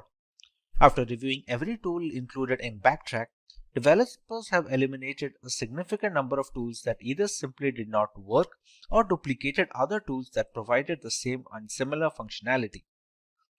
The Kali Linux team comprises a small group of individuals who are the only ones trusted to commit packages and interact with the repositories, all of which is done using multiple secure protocols. Restricting access of critical code bases to external assets dramatically reduces the risk of source contamination, which can cause Kali Linux users worldwide a great deal of damage as a direct victim of cybercrime. Although penetration tools tend to be written in English, the developers have ensured that Kali includes proper multilingual support, allowing more users to operate in the native language and locate the tools they need for their job. The more comfortable a user feels with the intricacies of the operating system, the easier it is to maintain a strong hold over the configuration and the device in general. Since ARM-based single-board systems like the Raspberry Pi are becoming more prevalent and inexpensive, the development team knew that Kali's ARM support would need to be as robust as they could manage with fully working installations.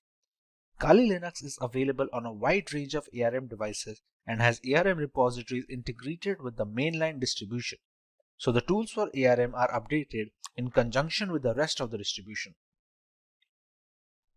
Let's take a look at some of the features of Parrot Security operating system now.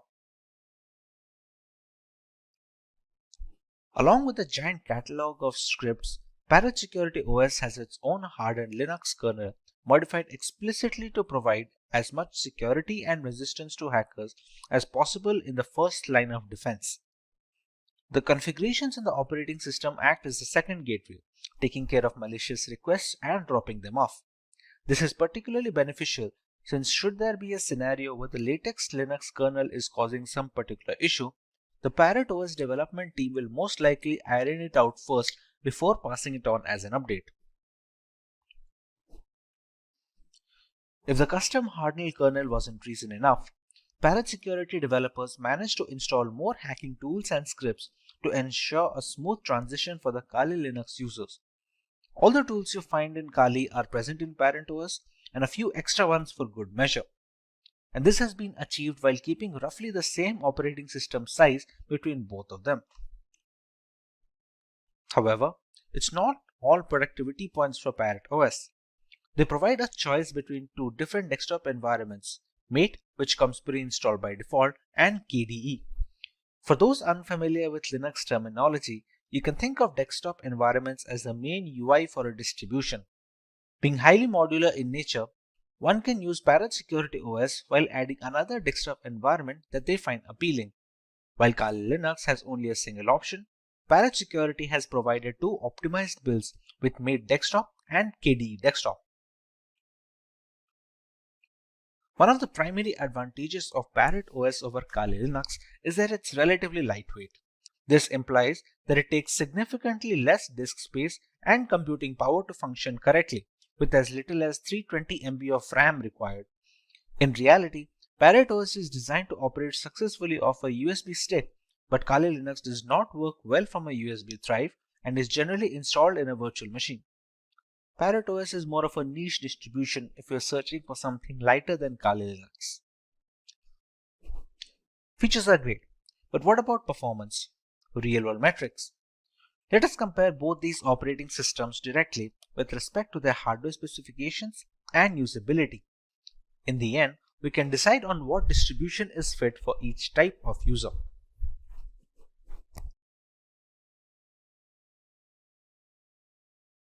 For our first point of comparison, let's take a look at the RAM required.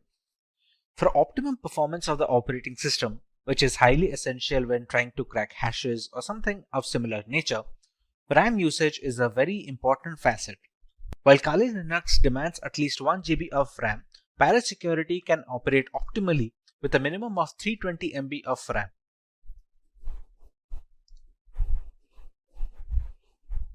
For correctly displaying graphical elements, Kali Linux requires GPU-based acceleration, while this is not the case with Parrot Security OS, which doesn't require any graphical acceleration needed from the user side. Once these operating systems are installed on VMware using their live boot ISOs, they take up a minimum amount of hard disk storage. Both of these operating systems have a recommended disk storage of minimum of 20 GB in Kali Linux and a minimum of 15 GB in Parrot Security, so they can install all the tools necessary in the ISO file. When it comes to the category and the selection of tools, Kali Linux has always been the first in securing every single tool available for hackers in the penetration testing industry. Parrot Security, on the other hand, has managed to take it up a notch. While specializing in wireless pen testing, Parrot Security makes it a point that all the tools that Kali Linux provides has been included in the ISO, while simultaneously adding some extra tools that many users will have to install from third-party sources in Kali Linux. Being a decade-old penetration testing distribution, Kali Linux has formed up a very big community with strong support signature. Parrot Security, on the other hand, is still growing, and it is garnering much more interest among veteran penetration testers and ethical hackers. A primary drawback of Kali Linux is the extensive hardware requirement. To perform optimally, it requires higher memory than Parrot Security. It also needs graphical acceleration while demanding more virtual hard disk storage. Parrot Security, on the other hand, was initially designed to run off a USB drive directly, thereby requiring very minimal requirements from a hardware perspective, like just 320 MB of RAM and no graphical acceleration needed. This means Parrot Security is much more feasible for people who are not able to devote massive resources to either their virtual machine or on their laptop hard disk directly. With the comparison done between both of these operating systems, let's take a look at the type of users both of these are catered to. One can go with Kali Linux if they want the extensive community support offered by its users, if they want to go with a trusted development team that have been working on this distribution since many years, if they have a powerful system which can run Kali Linux optimally without having to bottleneck performance, and if they are comfortable with a semi-professional environment which may or may not be very useful for new beginners. One can decide to go with Parrot Security if they want to go with a very lightweight and lean distribution that can run pretty much on all systems. It also has a lot of tools pre-installed, and some of them are not even present on Kali Linux. It is much more suitable for underpowered rigs where users do not have a lot of hardware resources to provide to the operating system, and thereby it is much more feasible for people with underpowered laptops or no graphical acceleration. Compared to Kali Linux, Parrot Security's desktop environment is also relatively easier to use for new beginners. For people who are just getting into ethical hacking, Parrot Security does a relatively better job of introducing them to the operating system and to the various tools without having to dump them into the entire intricacies. The installation of Kali Linux. There are multiple ways to install Kali Linux. We can either install it on a normal hard drive in a virtual machine software such as VMware or VirtualBox, or we can do that in hard bare metal machines. Now, for the convenience of explanation, we're going to install Kali Linux today on a virtual machine software known as VMware. VMware is able to run multiple operating systems on a single host machine, which in our case is a Windows 10 system. To get started with Kali Linux installation, we have to go to the website to download an image file. We go to Get Kali, and as you can see, there are multiple platforms on which this operating system can be inverted. As per our requirement, we're going to go with the virtual machine section. As you can see, it is already recommended by the developers. This is the download button, which will download a 64-bit ISO file. We can download 32-bit, but that is more necessary for hard metal machines, or if you're going to use it for older devices which do not support 64-bit operating systems yet. After clicking on the download button, we can see we have a WinRAR archive which will have the ISO files. For now, we have downloaded the ISO file and it is already present with me. So we can start working on the VMware side of things. Once the ISO file is downloaded, we open up VMware Workstation.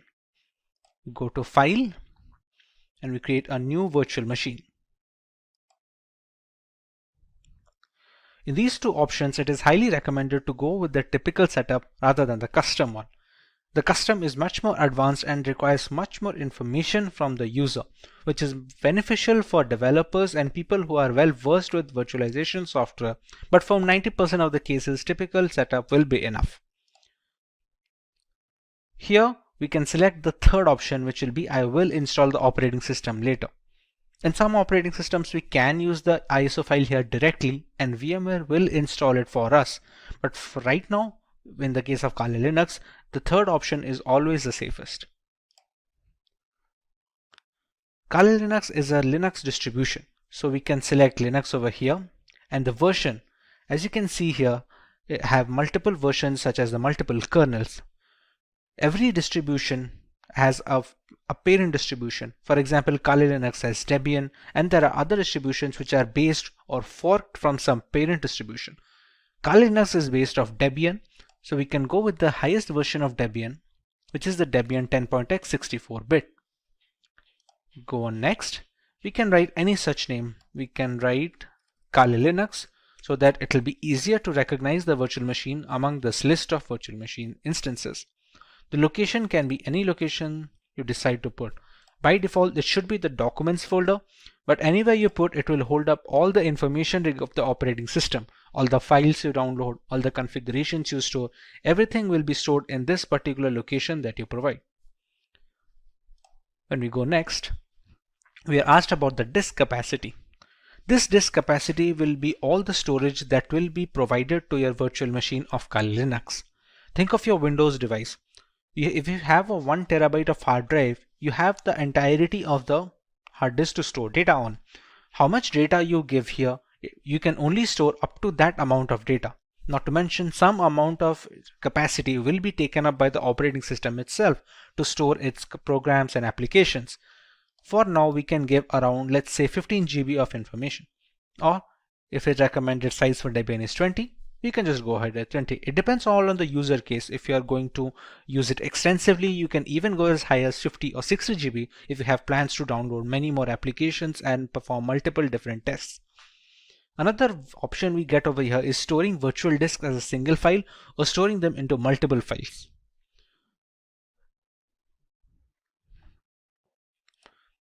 As we already know, this virtual machine runs entirely on VMware. Sometimes when transferring these virtual machine instances, let's say from a personal computer to a work computer, we're going to need to copy up the entire folder that we had mentioned before over here. Instead, all virtual machines have a portability feature. Now this portability feature is possible for all scenarios, except it is much easier if they split the virtual disk into multiple files. Now even if this makes porting virtual machines easier from either system to system or software to software, let's say if you want to switch from VMware to VirtualBox or vice versa, the performance takes a small hit. It's not huge, but it's recommended to go with storing the virtual disk as a single file if you have no purposes of ever moving the virtual machine. Even if you do, it's not a complete stop that it cannot be ported. It's just easier when using multiple files. But in order to get the best performance out of the virtual machine, we can store it as a single file over here. This is a summary of all the changes that we made and all the configurations that have been settled until now. Now at this point of time, we have not provided the .iso file yet, which is the installation file for the Kali Linux that we downloaded from this website. As of right now, we have only configured the settings of the virtual machine. So we can press on Finish. And we have Kali Linux in the list. Now, to make the changes further, we press on Edit Virtual Machine Settings. The memory is supposed to give the RAM of the virtual machine. So devices with RAM of 8 GB or below that, giving high amount of RAM will cause performance issues and the host system.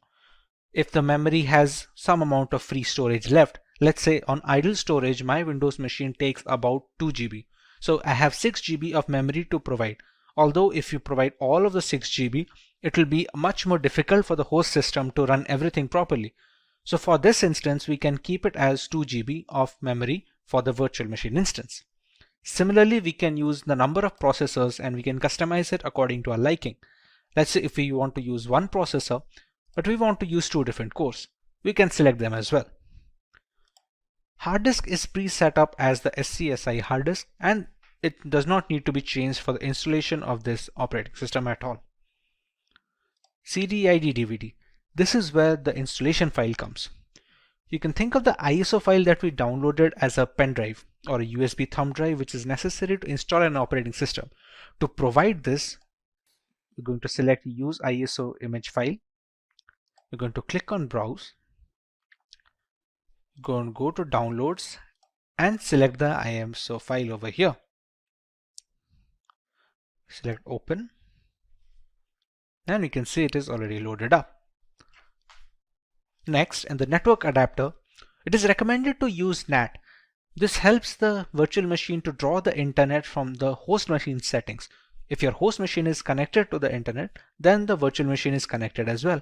There are some other options such as host only or custom segments or LAN segments, but those are not necessary for installation. Rest of them are pretty standard, which do not need any extra configuration and can be left as it is. Press OK. And now we can power on this virtual machine.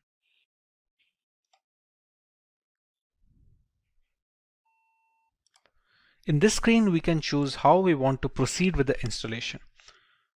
We have a Start Installer option over here. So we're going to press Enter on that.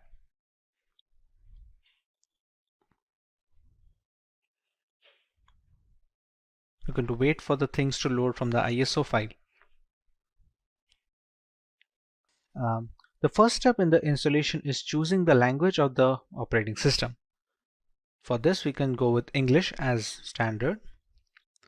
This is a location. This will be used for setting up the time and some of the internal settings which depend entirely on the location of the user.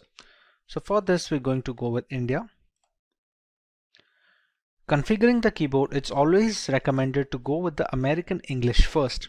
Many people make a mistake of going with the Indian keyboard if it is possible, and it provides a lot of issues later on. So it's always preferred to go with the American English, and if later we see some necessity of another keyboard dialect that is required, we can install it later. But for now, we should always stick with American English as a basic. At this point, it's going to load the installation components from the .iso file. It is a big file of 3.6 GB, so it has a lot of components that need to be put into the virtual machine, which can also be used to detect hardware.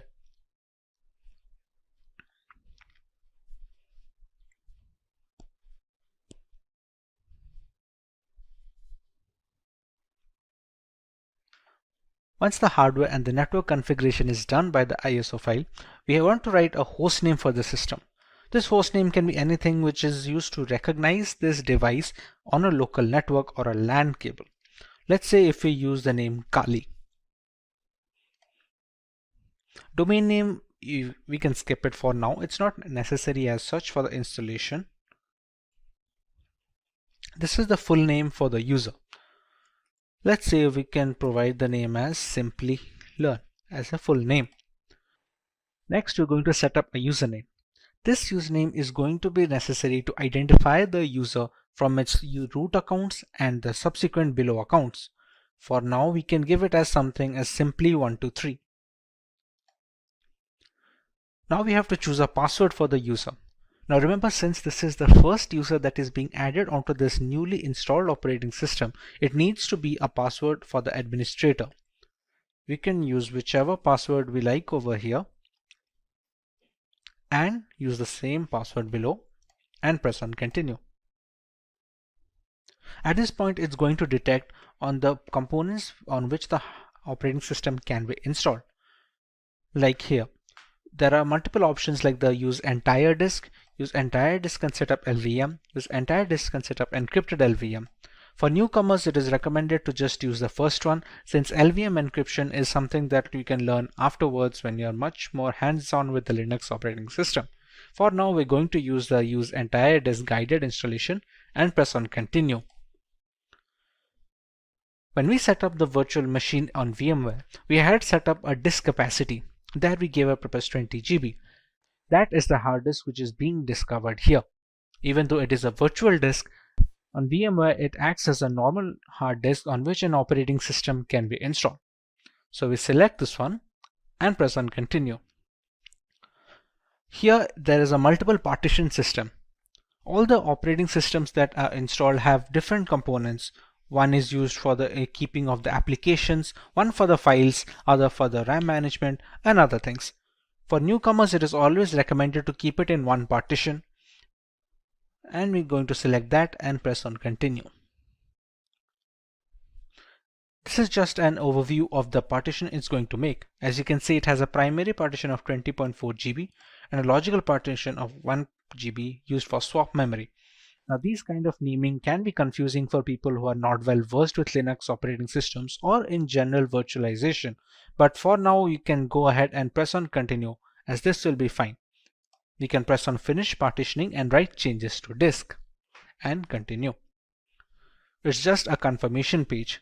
As you can see, it's wrote that SCSI3 is our virtual hard disk of 20 GB disk capacity. We write the changes to the disk, we press yes and click on continue. At this point, the installation has started. Now this installation will take a while depending on the amount of RAM provided, the processors provided, and how quickly the performance of the system is being hampered by the host machine. On quicker systems, this will be rather quick, while on the smaller ones, this will take a while.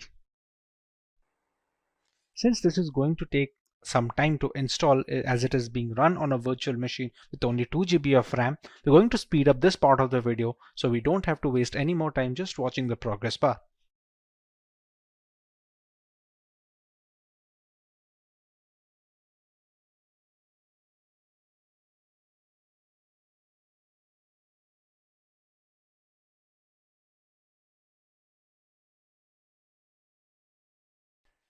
Now that our core installation is completed, it's asking us to configure a package manager. The work of a package manager on Linux operating systems is similar to the Google Play Store on Android mobile devices and on the App Store for the Apple devices. It's an interface to install external applications which are not installed by default. Let's say for Google Chrome or any other browser which can be used to browse the internet. At this point of time, it's asked us to select a network mirror. We're going to select as yes and move forward with this. Next, it's going to ask us for an HTTP proxy, which we can leave it as blank and press it as continue forward. At this point of time, it's looking for updates to the Kali Linux installation. This will fetch the new builds from the Kali server, so the installation is always updated to the latest version. Now that the package manager is configured, we have the grub bootloader. The grub is used for selecting the operating system while booting up. Its core functionality is to allow the operating system to be loaded correctly without any faults. So at this point of time, if it asks install the grub bootloader to your primary drive, we can select this as yes and press continue. Remember, the installation was conducted on dev SDA. So we're going to select installation of the grub loader on the same hard disk that we have configured. We press this one and press continue. So now the grub bootloader is being installed. The grub is highly essential because it shows the motherboard where to start the operating system from.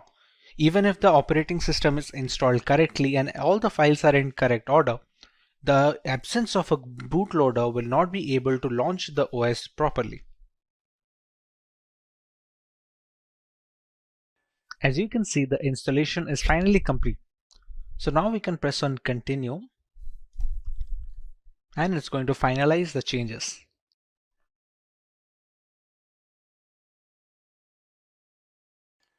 Now you can see Kali Linux being booted up straight away. It doesn't check for the ISO file anymore since the operating system is now installed onto the virtual hard disk storage that we had configured before.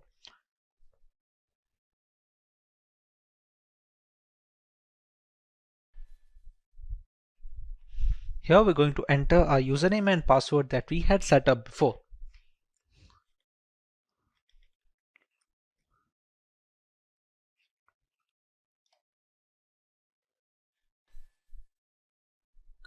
And we have the Kali Linux system booted up.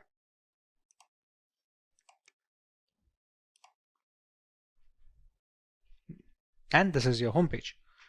We can see the installed applications over here, which are being used for penetration testing by multiple security analysts worldwide. All of these come pre-installed with Kali Linux, and others can be installed using the apt package manager that we had configured. We can see our full name over here. And with this, our installation of the Kali Linux is complete. It's no secret that the vast bulk of our internet usage is vulnerable to hacking, whether it's through hazardous messaging apps or faulty operating systems. Penetration testing has become the norm for vulnerability assessment in order to fill this vacuum in digital security. Kali Linux is a well-known operating system in this fight against hackers. Kali Linux, a distribution designed specifically for penetration testers, has layers of features that we will go over in today's lesson and take a look at some of the tools and features that the operating system has to offer. Let's take a look at the video's topics and features that the operating system has to offer. Let's take a look at the video's topics. We start by learning the requirements of an operating system like Kali Linux. We learn more about the core features of the OS and its intricacies. Moving on, we take a look at the 5 distinct stages of penetration testing that dictate the flow of vulnerability assessment in general. Next, we learn about some important tools that can be found on Kali Linux, which are geared specifically for ethical hacking purposes. And finally, we have an extensive demonstration where we work on some basic terminal commands, proxy tools, and a couple of highly regarded software from the crux of the operating system. Choose from over 300 in-demand skills and get access to 1,000 plus hours of video content for free. Visit SkillUp by Simplilearn. Click on the link in the description to know more. Let's start by learning why one should learn Kali Linux in the first place. In today's world, an organization's most valuable asset is its information or data. This is true for all kinds of businesses, be it public or private. On a daily basis, they all deal with enormous amounts of sensitive information. As a consequence, terrorist groups, hacking teams, and cyber thieves often attack them. To ensure this safety and protection, businesses use a variety of security measures and regularly update their index. Organizations must be proactive in this age of digitalization by regularly assessing and updating their security. Every day, hackers discover new methods to breach firewalls. Ethical hackers or white hat hackers provide a fresh perspective on security. They conduct penetration tests to validate security measures. Generally, they will penetrate your networks and give you relevant information about your security posture. Once an organization has this knowledge, it may upgrade its security procedures accordingly. The latest version of Kali Linux comes with more than 600 penetration tools pre-installed. After reviewing every tool that was included in Backtrack, developers have eliminated a great number of tools that either simply did not work or which duplicated other tools that provided the same or similar functionality. Occasionally, when conducting penetration testing or hacking, we must automate our activities since there may be hundreds of conditions and payloads to test, and manually examining everything is time consuming. To improve our productivity, we utilize tools that come pre-packaged with Kali Linux. These tools not only save us time, but also accurately capture and process the data.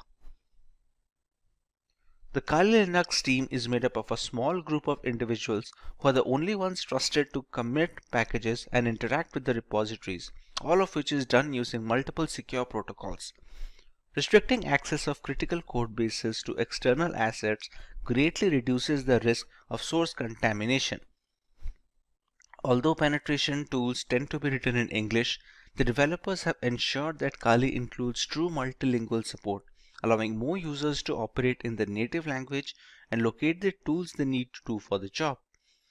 Since ARM-based single board systems like the Raspberry Pi are becoming more and more prevalent and inexpensive, the development team knew that Kali's ARM support would need to be as robust as they could manage with fully working installations. Kali Linux is available on a wide range of ARM devices and has ARM repositories integrated with the mainline distribution, so tools for ARM are updated in conjunction with the rest of the distribution tools. Now that we understand the necessity for an operating system like Kali Linux, let us take a look at some of its core features and offerings to the ethical hacking world. Kali Linux, formerly known as Backtrack Linux, is an open source Linux distribution which is aimed at advanced penetration testing and security auditing. It contains several hundred tools targeted towards various information security tasks such as penetration testing, security research, computer forensics, and reverse engineering. Kali Linux is a multi-platform solution accessible and freely available to information security professionals and hobbyists. Among all the Linux distributions, Kali Linux takes its roots from the Debian operating system. Debian has been a highly dependable and stable distribution for many years, providing a similarly strong foundation to the Kali Linux desktop. While the operating system is capable of practically modifying every single part of our installation, the networking components of Kali Linux come disabled by default. This is done to prevent any external factors from affecting the installation procedure, which may pose a risk in critical environments. Apart from boosting security, it allows a deeper element of security and control to the most enthusiastic of users. Let us now take a look at the 5 stages or phases of penetration testing. This is the first stage of the penetration test, which is known as the reconnaissance phase. In this stage, the security researcher collects information about the target. It can be done actively, which means you are collecting information without contacting the target, or even both. It helps security firms gather information about the target system, network components, active machines, open ports and access points, operating system details, etc. This activity can be performed by using information available in the public domain and using different tools. The next phase is more tool-oriented rather than performed manually, and it is the scanning phase. The penetration tester runs one or more scanner tools to gather more information about the target. The penetration tester runs one or more scanner tools to gather information about the target. By using various scanners such as war dialers, port scanners, network mappers, and vulnerability scanners, the tester collects as many vulnerabilities which help to turn an attack in a more sophisticated way. The next stage is known as the gaining access phase. In this phase, the penetration tester tries to establish a connection with the target and exploit the vulnerabilities found in the previous stage. Exploitation may be buffer overflow attacks, denial of service or DOS attacks, session hijacking, and many more. Basically, penetration tester extracts information and sensitive data from servers by gaining access using different tools. In the maintaining access phase, the penetration tester tries to create a backdoor for himself. It helps him to identify hidden vulnerabilities in the system and can later act as a gateway to retrieve control of the system. In the final phase of covering tracks, the penetration tester tries to remove all logs and footprints which help the administrator identify his presence. This helps the tester to think like a hacker and perform corrective actions to mitigate those activities. Now that we understand the basics of penetration testing and how ethical hackers go about their way, let us take a look at some notable tools which can be used on Kali Linux.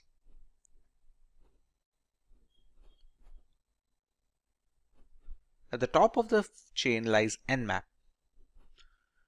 Nmap is a free and open source utility port scanner which can be used for network discovery and security auditing. Many systems and network administrators also find it useful for tasks such as network inventory, managing service upgrade schedules, and monitoring host or service uptime. It is most beneficial in the early stages of ethical hacking, where a hacker must figure the possible entry point to a system before running the necessary exploits, thus allowing the hacker to leverage any insecure openings and breach the device. It's a part of the scanning phase of the penetration testing. Nmap uses raw IP packets in novel ways to determine what hosts are available on the network, what services these hosts are offering, what operating systems they are running and their versions, what type of packet filters and firewalls are in use, and dozens of other characteristics. It was designed to rapidly scan large networks but works fine against single hosts as well. Since every application that connects to a network needs to do so via a port, the wrong port or server configuration can open a can of worms which lead to a thorough breach of the system and ultimately a fully hacked device. Next on the list we have Metasploit. The Metasploit framework is a very powerful tool that can be used by cybercriminals as well as ethical hackers to probe systemic vulnerabilities on networks and servers. As a part of the third stage of penetration testing, it's an open source framework which can be easily customized and used with most operating systems. With Metasploit, the ethical hacking team can use a ready-made or custom code and introduce it into a network to probe for weak spots. As another flavor of threat hunting, once these flaws are identified and documented, the information can be used to address systemic weaknesses and prioritize solutions. Once a particular vulnerability is identified and the exploit is fed into the system, there are a host of options for the hacker. Depending on the vulnerability, hackers can even run root commands from the terminal, allowing complete control over the activities of the compromised system as well as all personal data stored on the device. A big advantage of Metasploit is the ability to run full-fledged scans on a target system, thereby giving a detailed picture of the security index of said system.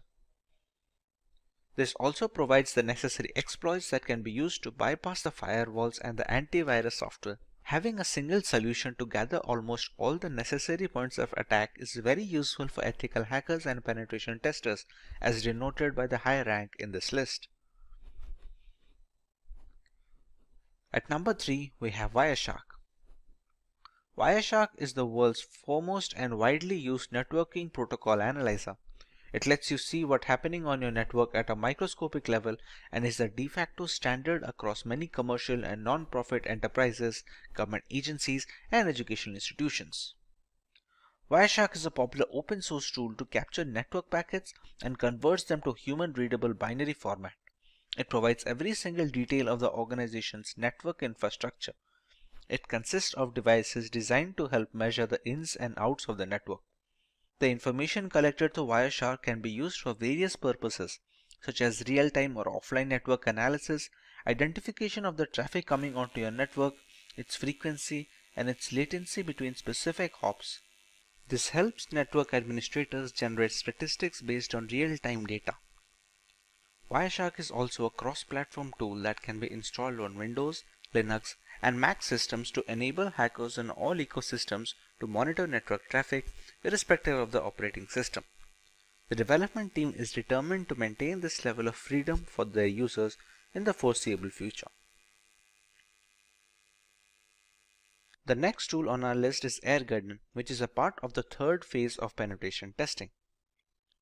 This is a multi-use bash script for Linux systems to hack and audit wireless networks like our everyday Wi-Fi router and its counterparts.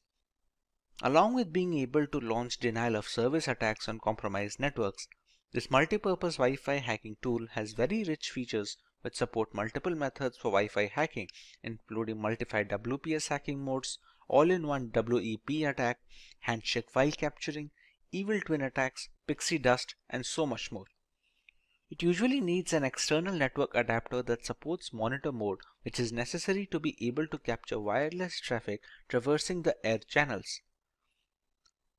Thanks to its open source nature, AirGarden can be used with multiple community plugins and add-ons, thereby increasing its effectiveness against a wide variety of routers, both in the 2.4 GHz band and 5 GHz band.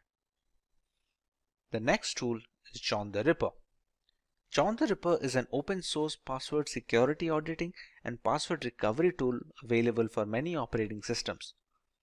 John the Ripper Jumbo supports hundreds of hash and cipher types, including for user passwords of operating systems, web apps, groupware, database servers, network traffic captures, encrypted private keys, file systems, and document files. Some of the key features of the tool include offering multiple modes to speed up password cracking, automatically detecting the hashing algorithm used by the passwords, and the ease of running and configuring the tool, making it a password cracking script of choice for novices and professionals alike. It can use dictionary attacks along with regular brute forcing to speed up the process of cracking the correct password without wasting additional resources. The word list being used in this dictionary attacks can be used from the user's end, allowing for a completely customizable process. Now that we have covered the basics of Kali Linux, let us take a look at the agenda for our demo today. We start out with a few terminal commands that are a basic part of a Linux operating system. We configure our own proxy chains to maintain anonymity while running penetration testing attacks on our victims. Next, we run a few Nmap scans on a local Windows 10 machine to find out the type of information that can be gathered in such a scenario. Moving on, we use Wireshark to monitor internet traffic and understand the importance of encryption and security when browsing the World Wide Web. Next, we learn about Metasploit and its various applications in the line of vulnerability assessment of a device. And finally, we use Metasploit to take root access of a fully updated Windows 10 computer system. Let's begin with some terminal basics on Kali Linux. When most people hear the term Linux, they envision a complex operating system used only by programmers. However, the experience is not as frightening as it appears. Linux is an umbrella term for a collection of free and open source Unix operating systems. There are many variants like Ubuntu, Fedora, Debian. These are distributions, will be a more precise term. When using a Linux operating system, you will most likely utilize a shell, which is a command line interface that provides access to the operating system services. The majority of Linux distributions ship with a graphical user interface, also known as GUI, as their primary shell. This is done to facilitate user interaction in the first place. Having said that, a command line interface is suggested due to its increased power and effectiveness. By entering the commands into the CLI, tasks that require a multi-step GUI procedure may be completed in a matter of seconds. You can start the terminal by clicking on the prompt icon here on top. Once the terminal is opened, we can put up our commands. The first command that we are going to look into is pwd. pwd stands for present working directory. As of right now, what you are seeing is the terminal window by default. If I write pwd and press enter, this shows the directory in which the terminal is being run on. As of right now, It's in the NF folder of my desktop, which is specifically this folder. If I open up this folder, you can see it is currently empty, as in it has no contents. If I use another command known as mkdir, which is supposed to stand for make directory, and I write nf2, shortage for new folder 2. If I open up the nf, you can see the new folder is created. This is how the pwd command works. Another important command to change directories, it's called the cd command. Let's say right now if I am in nf, I want to create a new file in nf2 folder or something else in the nf2 folder. I have to shift to cd nf2. Now if I write pwd, it will show the present working directory of home, Simplilearn, desktop, nf, and inside that I am in nf2 right now. It is done to navigate through the Linux files and directories. It requires either the full path or just the name of the directory. If we have to move a completely different folder on a completely different file, then we can use the entire path like this. For now, cd works.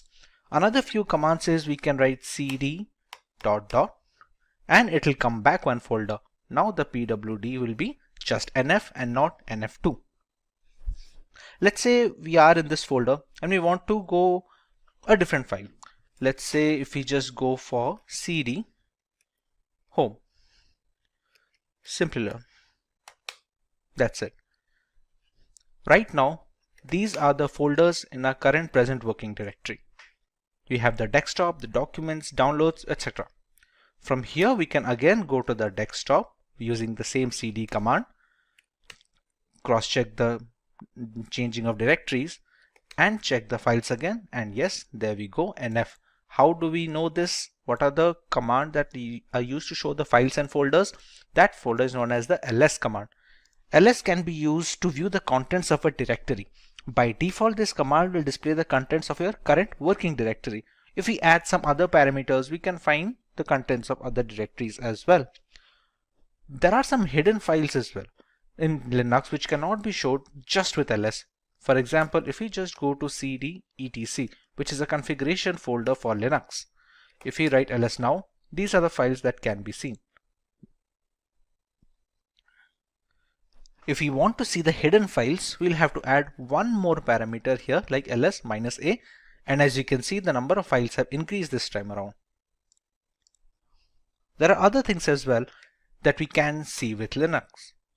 ls -al will show the hidden files along with some of the parameters and some of the permissions that has been provided for each file. As you can see, many of these files have root access. Some of them can write, some of them can read. It differs file to file, and the ls -al command is used to check each of these files' permission and change them accordingly if needed. The next command that we can look for is the cat command or concatenate. It is one of the most frequently used commands, and it is used to list the contents of a file on the output. For example, let's say if I have a file at the desktop. In this nf2 folder, I will create a document, create an empty file, e-file. I'll open up the document and I'll write it as hello Kali. I will save this up. Now, to change the directories from etc to nf2, we have already discussed how to use the cd command using just the folder name. Now, if we want to go to the entire directory, we can write cd home. As you can see, it is already prompting us to complete the name of the directory. At this point, we just have to press tab and it completes it for ourselves. Next, we already know we have to enter the desktop, nf and nf2. And this brings us to the current working directory. Here, if we press ls, we can find a file over here. Now, as discussed for the concatenate, it is used to show the contents of a file. So right now, if we press cat, which stands for concatenate, e-file. As you can see, we have written hello Kali in the text file, and we can see the output right now. We can also use it to create new files. For example, if we write cat any file name such as efile2. Here we can write anything. Hello Kali again.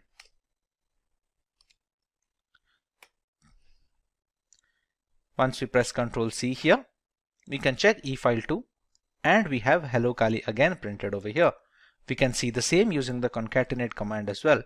If I press ls, you can see we have two files here, and I can go with cat efile2 and I have hello Kali again. This is how the concatenate command works. Apart from this, it can be used to copy. There is a different command like called cp, which is used to copy the files from one place to another. Mind you, this is not moving, this is only going to copy the command. For example, currently our pwd, which is the present working directory, is in the nf2 folder, as you can see over here. Let's copy the efile2 to the nf folder. We can write cp efile2 and give the path of the nf folder, which will be home, Simplilearn, desktop, and nf. Now if I press ls, I'll find both the files in nf2 since I copied. To go back to the nf folder again, we can again use the same command of we can again use the home, Simplilearn, desktop, and just nf. No nf2 this time, just nf. As you can see, this will change back our present working directory. Now when we press ls, we will find the efile2 file and the nf2 folder, and we can confirm this using the GUI as well. This is the nf folder, and you can see the nf2 folder and the efile2 document. If I write cat efile2,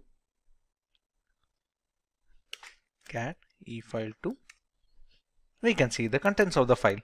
Now this can be done using moving as well.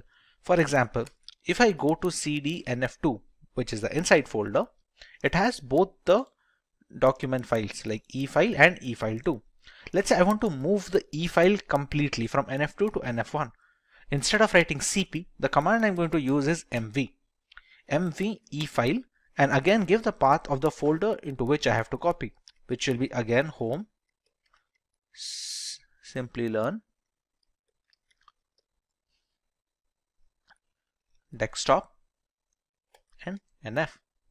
As you can see, the contents of the nf2 have appeared here, and efile has been moved from nf2 to nf. This is the nf2, and we don't find efile here anymore. If we press cd ... and we go back to nf ls right now, and we can find both the files, efile that we moved and efile2 that we copied from the nf2 folder. So this is how copying and moving will work using the terminal. Now this is just a simple one-line statement that might take a couple of clicks when using GUI. This is why the command line interface is considered to be much more streamlined for Linux operating systems. Another very important command for Linux operating system is the sudo command. Sudo is short for super user do. The command enables you to perform tasks that require administrative or root permissions. You can think of it as how we run programs as administrator on Windows systems. It is not advisable to use this command for daily use because it might be easy for an error to occur, and the permissions of root are very intricate, so new beginners are advised to use the sudo command only when absolutely necessary. For example, sudo su. With this command, I am giving this terminal a root permission. This su stands for this user. At this point, it's going to ask for my admin password. Once I enter my password, and I now have root access. Note how the password that I entered did not show up here. This is a security measure to prevent people from snooping on your root password, which is the end game of all this operating system. As you also can see, the symbol changed. If the dollar symbol is showing, it shows as a standard user. When you switch to root, you can easily see a hash symbol.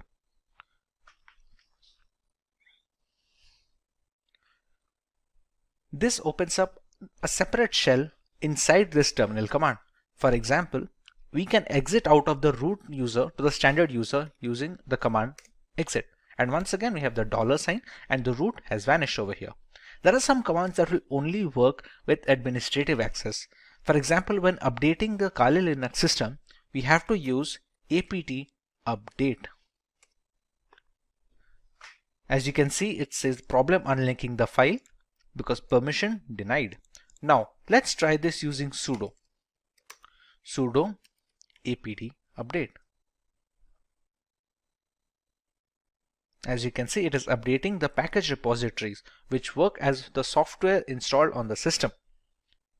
This can be done using either writing the sudo command every time we want to perform a root access, or we can just write sudo su once and write apt update alone.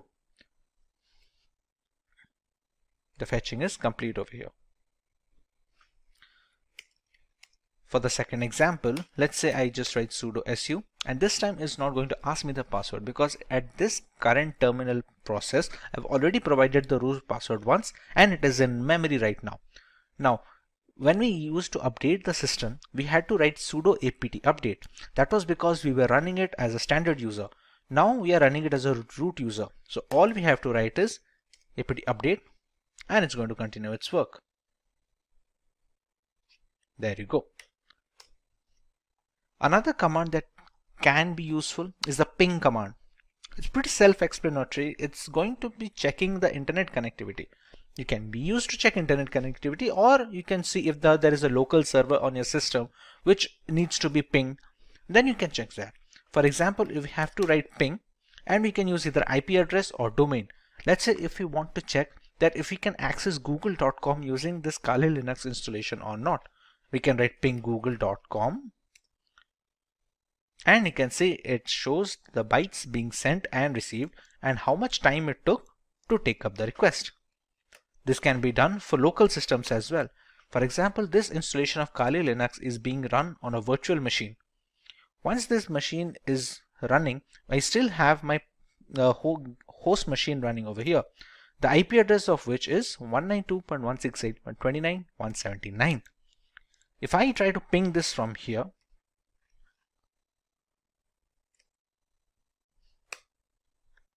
as you can see, the time to complete the request is drastically low compared to a website on the internet, considering this is on the local network. This is how the ping command is worked, and it can show you what kind of packages are transmitted, how many are received, if there was any kind of packet loss between the connection window, and other details. A very important command when working with the terminal for a long duration is the history command. Pretty self-explanatory.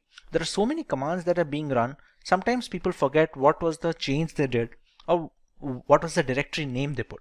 A history command helps to recover some of the commands that you have written. It doesn't go all the way back, but it takes up many commands that were inputted in the last few processes.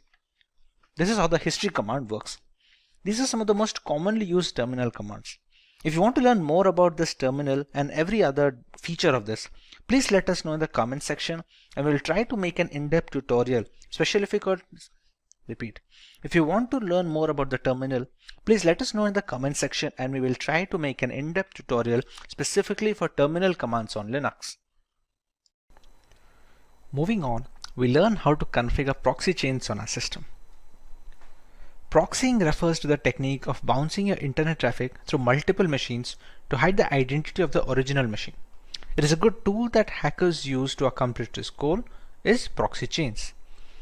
Essentially, you can use proxy chains to run any program to a proxy server. This will allow you to access internet from behind a restrictive firewall which hides your IP address. Proxy chains even allows you to use multiple proxies at once by chaining them together. One of the most important reasons that proxy chains is used in a security context is that it's easy to evade detection. Attackers often use proxies to hide their true identities while executing an attack. And when multiple proxies are chained together, it becomes harder and harder for a forensic professional to trace the traffic back to the original machine. When these proxies are located across countries, investigators would have to obtain warranties in the local jurisdictions where every proxy is located. To see how proxy chain works, let's open Firefox first and check our current IP address. Write Firefox and there we go.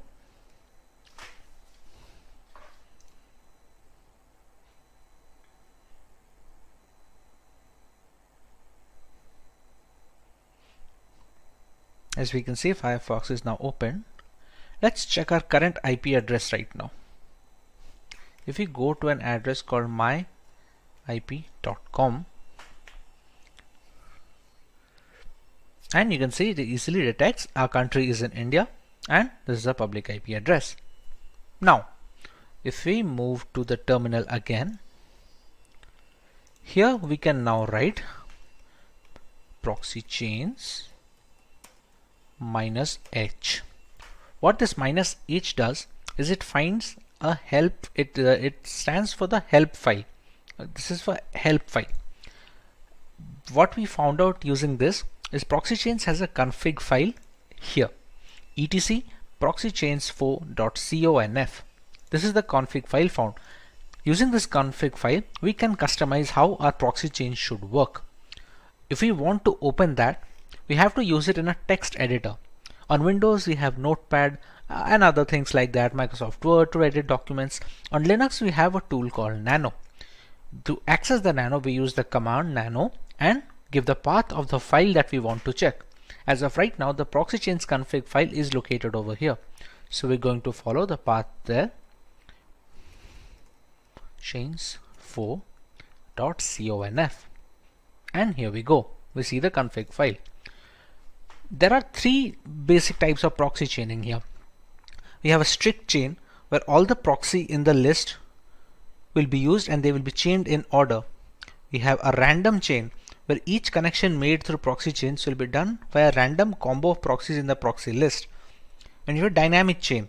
It's the same as strict chain, but dead proxies are excluded from the chain. And here we can set up whichever type we want. To enable or disable a particular type, we use the hash symbol here. As you can see right now, all the lines have a hashtag symbol at the front, except this one, a dynamic chain. This is the current one being used.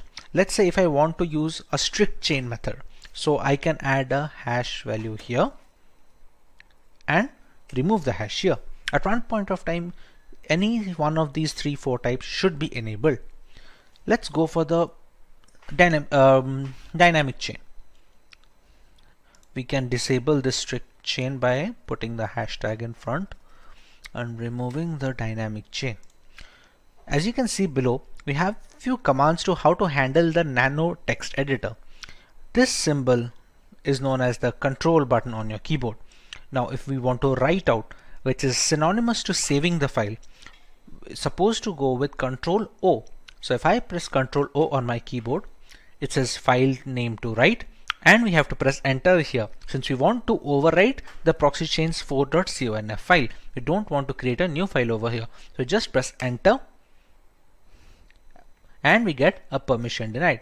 This permission denied we're getting is because we have opened this using a standard user. etc is a system folder. To be able to make some changes, we have to use it using a sudo command. To exit this nano, we have to use the Control X command. We use Control X. We're going to clear, and this time we're going to use the sudo command. Sudo nano etc proxy chains 4.conf, and we have the same file open up again. Now this time if we want to make a change, let's say we're going to add a strict chain instead of a dynamic chain, we remove the hashtag from strict. We're going to use Control O for the save file option. We're going to press enter and it says wrote 160 lines. Again, if we want to reverse this change, we put the hashtag over here, enable dynamic chain, we press Control O, press enter, and it says wrote 160 lines. Now we can exit straight away using the Control X format. Right now we have not provided any file or a proxy chain. We can have proxy IP addresses from the internet, but we have to make sure that they are safe and they don't snoop on our data. When there is no proxy chains being provided personally, it's going to use the Tor network, but for that we have to start Tor. Tor is a service in Linux. To know more about this Tor, we can write sudo systemctl, which is used to know the status of services on the Linux operating system, and status of Tor. Systemctl, sorry, as instead of STL, it should be systemctl status Tor. As you can see, it is a Tor service anonymizing overlay network for TCP connections, and it's currently inactive. Now to start this up, we have to write sudo systemctl start Tor. Now if we repeat the same sudo systemctl status Tor, as you can see, it's active now. You can see the green logo over here. Okay. To integrate the Firefox and the browser, we can use the proxy chains command directly over here. We can write proxy chains. We can use Firefox to launch our web browser, and let's say if we want to visit google.com. We press enter and the Firefox window is launched, and it should open up google.com next. And there we go. If we go to myip.com once again, as you can see, we have a different IP address and the country is unknown as well. So this is how we can use proxy chains to anonymize internet usage when using Kali Linux. Next on our agenda is the ability to scan networks using Nmap. At its core, Nmap is a network scanning tool that uses IP packets to identify all the devices connected to a network. You can learn more about Nmap using their help file. As you can see, these are some of the parameters that can be used when scanning ports of a system. You can see the version and the URL of the service over here. The primary uses of Nmap can be broken into three core processes. First, the program gives you detailed information on every IP active on your network, and then each IP can then be scanned. Secondly, it can also be used to providing a lot of live hosts and open ports, as well as identifying the OS of every connected device. Thirdly, Nmap has also become a valuable tool for users looking to protect personal and business websites. Using Nmap to scan your own web server, particularly if you're hosting your website from home, is essentially simulating the process that a hacker would use to attack your site. Attacking your own site in this way is a powerful way of identifying security vulnerabilities. As we already discussed, the host Windows 10 machine on this system has an IP address of 192.168.29.179. If you want to test the OS scan of this system, we're going to first get the root permission over here.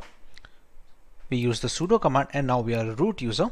We're going to launch the command nmap -o, which is supposed to be an OS detection scan. The IP address we can use of the host system 192.168.29.179. In a legitimate penetration testing scenario, we can use the IP address of the vulnerable device over here. We are going to let it scan for a while, and it's going to give us some guesses on what can the OS be. As you can see, the scan is done, and it has shown some of the ports that are open. You can see the MSRPC port open, the HTTPS 443 port open, which is used to connect to the internet, and it has some aggressive OS guesses as well. For example, it thinks there's a 94% chance that it's going to be a Microsoft Windows XP Service Pack 3. That's partly because a lot of the Windows XP update packages are still prevalent on Windows. Now that the OS detection is confirmed, there are multiple more details that we can gather from Nmap. Let's go with the nmap -a command, which is supposed to capture as much data as possible. There is also a speed setting.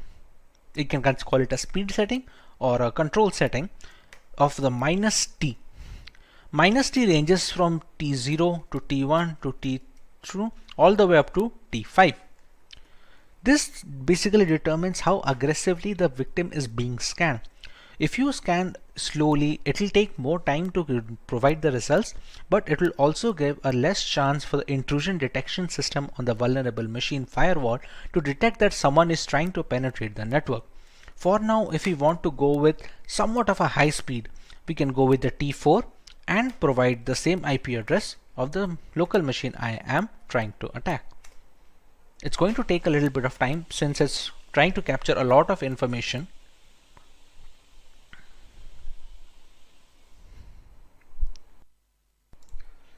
As you can see, the results are now here. It launched a scan and took a few top ports that are most likely vulnerable from a Windows XP perspective, and it showed a few ports over here. It has not shown 991 filtered ports, which could not be attacked anyway since they were closed for outside access. It shows a few fingerprint settings like the connection policies and the port details. It shows an HTTP options, some other intricate details that can be used when you attacking its servers. It shows a VMware version that it's running and some few other ports over here. Apart from that, we also have the aggressive OS guesses over here, just like we did with the -O, and you can see this time it is showing Windows 7 as 98%. No exact OS matches, since if there was any exact OS matches, we could have seen 100% chances over here. This is a trace route. A trace route will be the time and the path a connection request takes from the source to the destination. For example, this request went from 192.168.72.2 to a destination address. Since this is a local machine, it took only a single step.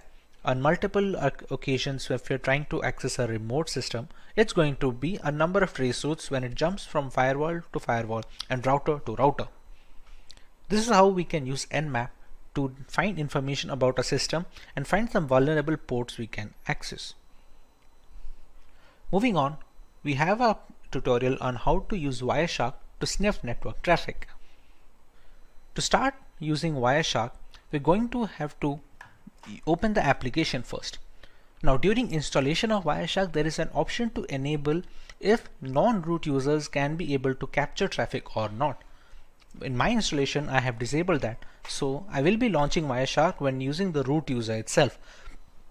Also, to capture data, we need an external Wi-Fi adapter. You can see it over here in the VM tab, removable devices, RE-Link 802.1 and WLAN. This is an external Wi-Fi adapter which is inserted into my USB system. You can see it over here. If I write iwconfig, this is the one, WLAN 0. This is absolutely necessary because we need to have a monitor mode required.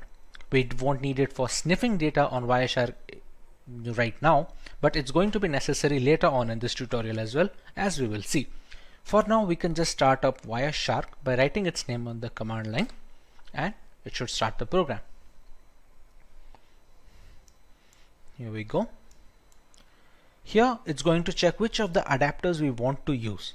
For example, right now the ETH0, which is supposed to stand for Ethernet 0 port, you can see data is being transmitted up and down. We're going to select ETH0.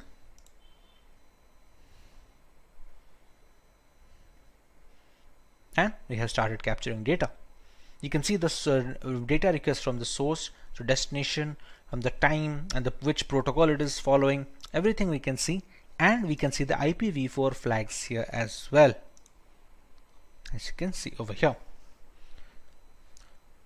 To capture internet traffic, we can try running Firefox.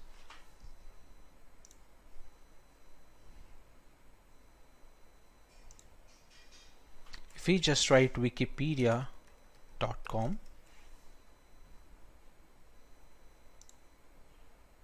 and you can see the number of requests increasing.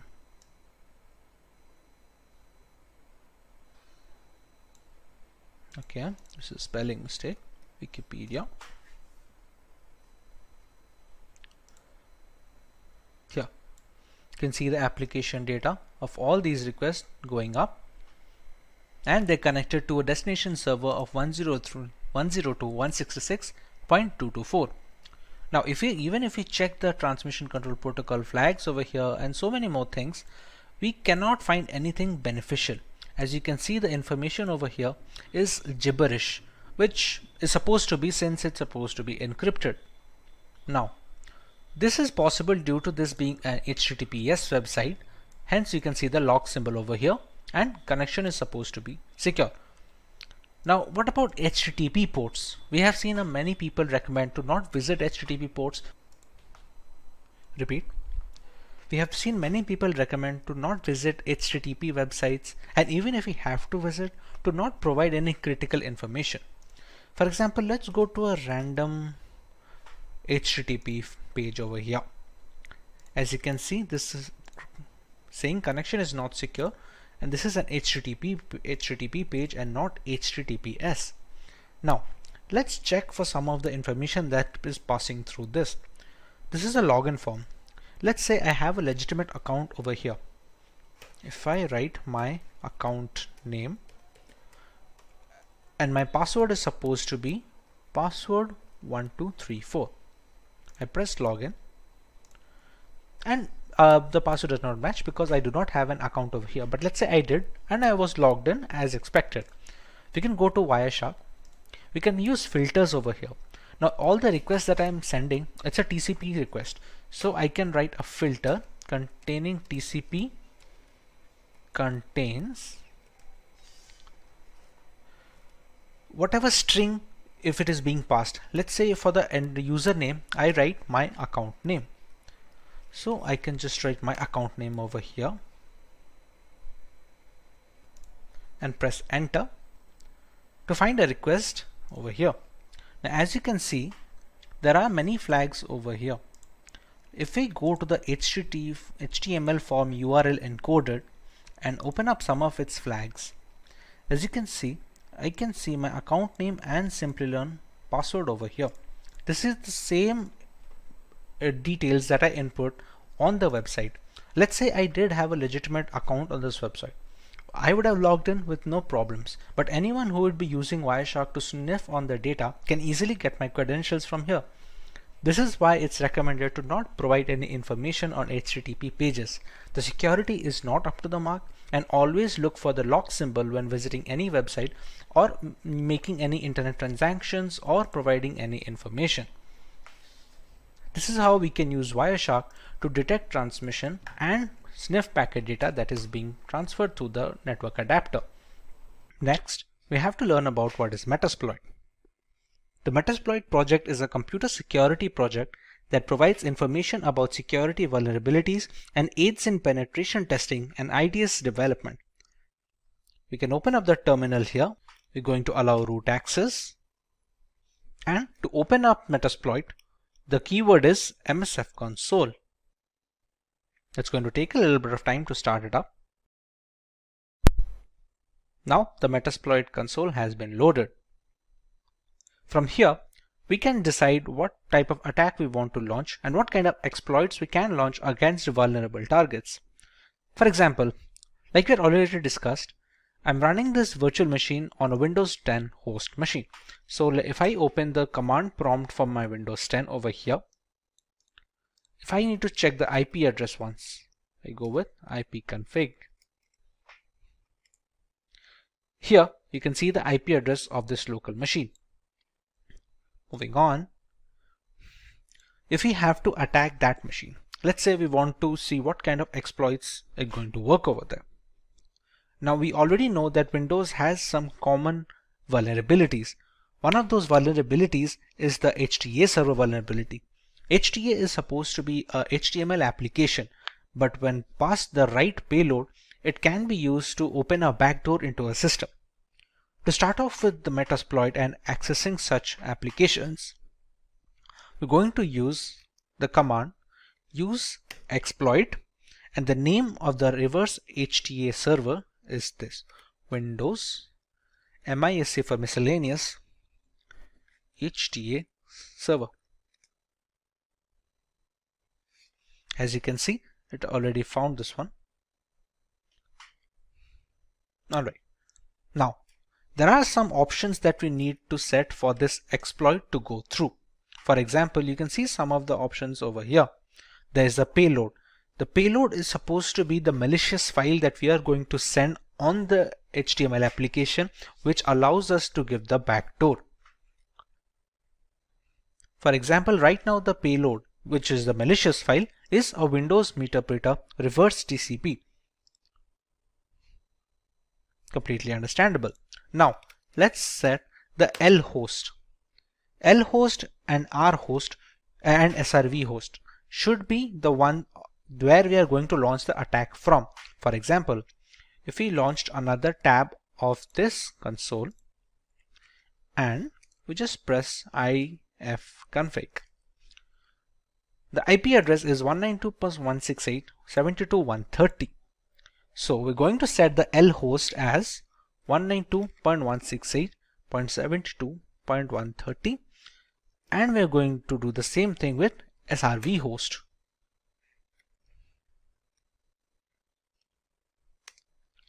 We're going to set a port where we need to capture the backdoor access. Next, the payload has already been set. This payload will launch a backdoor and give us meterpreter access to the system. Meterpreter can be considered as an upgrade of a normal command prompt shell. We will look into it once we get the access in the first place. Now that we have set the commands, we can press on exploit and press enter. Now, you can see we have a URL over here. We're going to copy this URL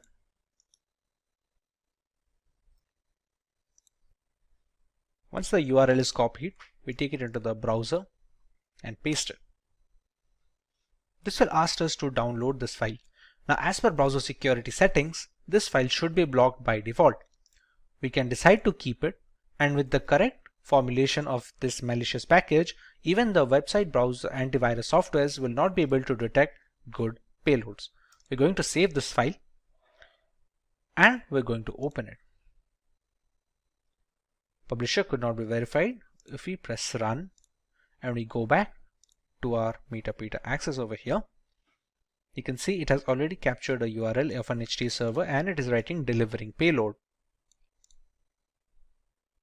Just have to wait for a few seconds till the payload is delivered. It has sent this much amount of data. Meterpreter session 1 is opened and we should get the access soon. There we go. Now, to understand where is the session set, we can write sessions -i. As you can see, it has a meterpreter over here. We're going to write sessions -i. The session ID is 1, so we're going to write 1. And we have the meterpreter access. Now, to get a fair idea of the system, we're going to write sysinfo, and it's going to the computer name, the OS, architecture, all these things. We can write the help command to see what are the things that we can get out of the system. We can take screenshots, we can control the webcam and start a video chat. We can take a lot of things over here.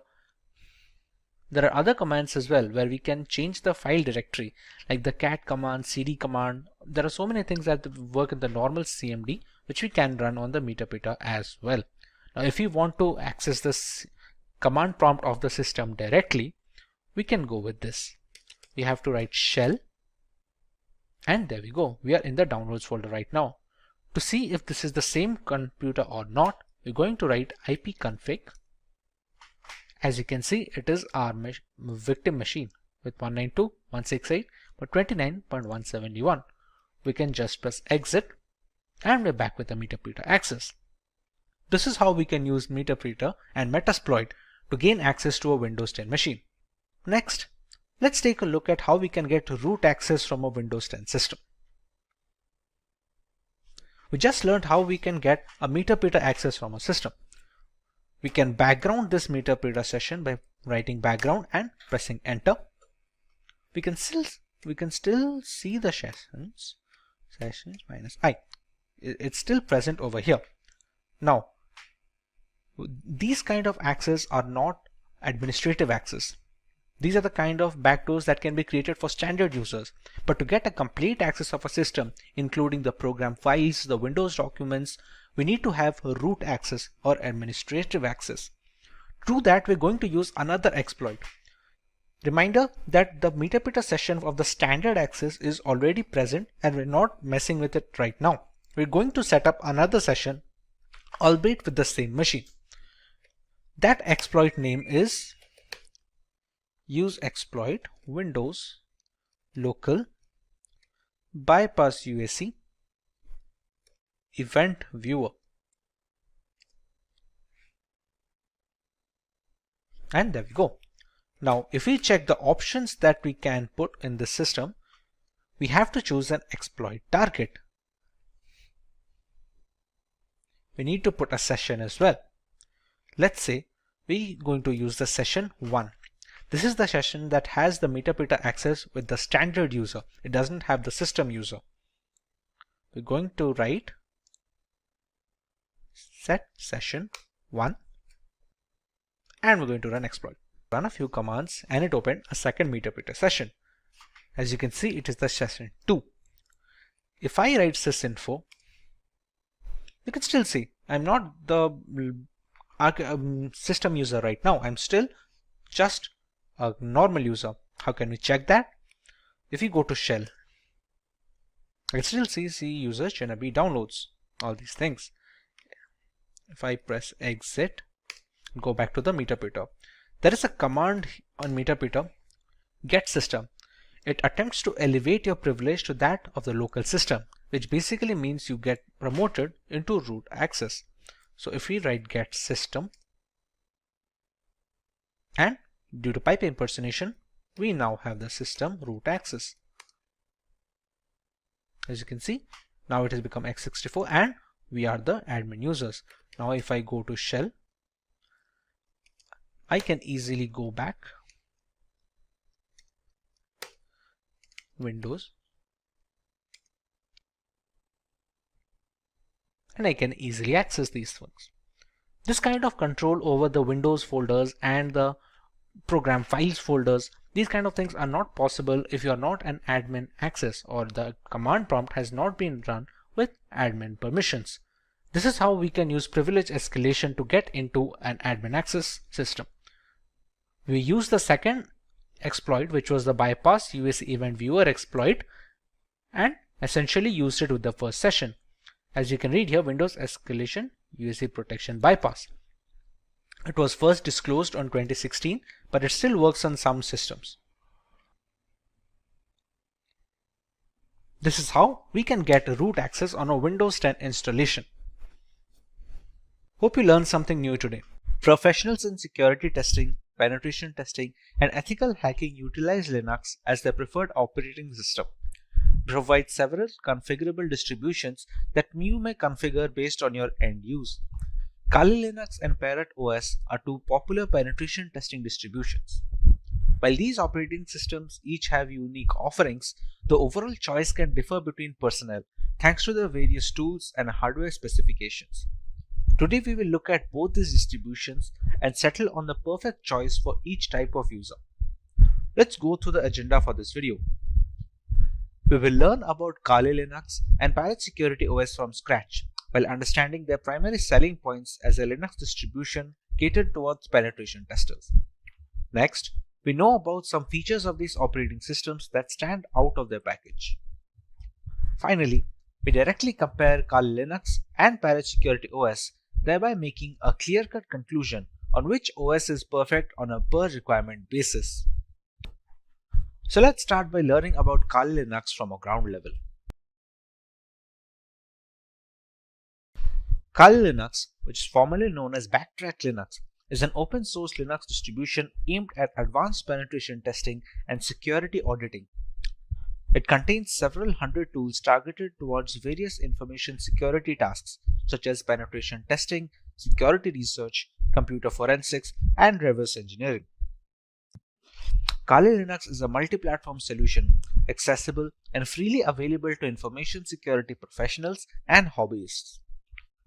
Among all the Linux distributions, Kali Linux takes its roots from the Debian operating system.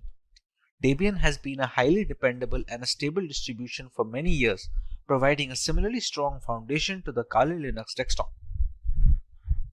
While the operating system can practically modify every single part of our installation, the networking components of Kali Linux come disabled by default. This is done to prevent any external factors from affecting the installation procedure, which may pose a risk in critical environments. Apart from boosting security, it allows a more profound element of security control to the most enthusiastic of users.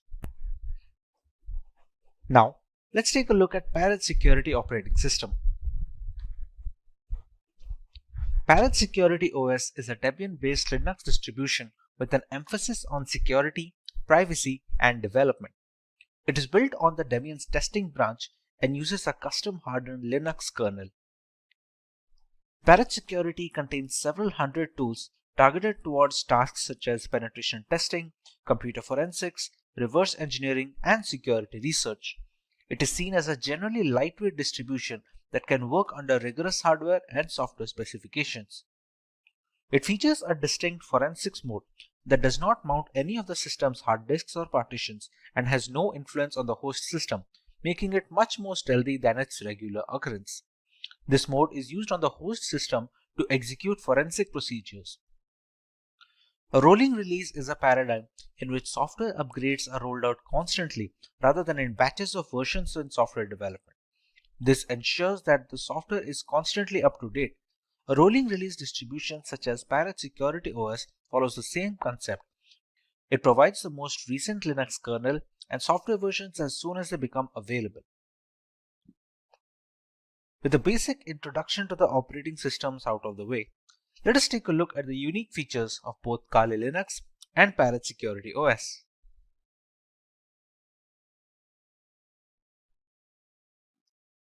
The latest version of Kali Linux comes with more than 600 penetration tools pre-installed.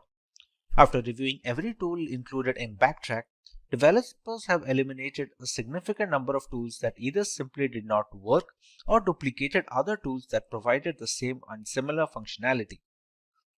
The Kali Linux team comprises a small group of individuals who are the only ones trusted to commit packages and interact with the repositories, all of which is done using multiple secure protocols. Restricting access of critical code bases to external assets dramatically reduces the risk of source contamination, which can cause Kali Linux users worldwide a great deal of damage as a direct victim of cybercrime. Although penetration tools tend to be written in English, the developers have ensured that Kali includes proper multilingual support, allowing more users to operate in the native language and locate the tools they need for their job.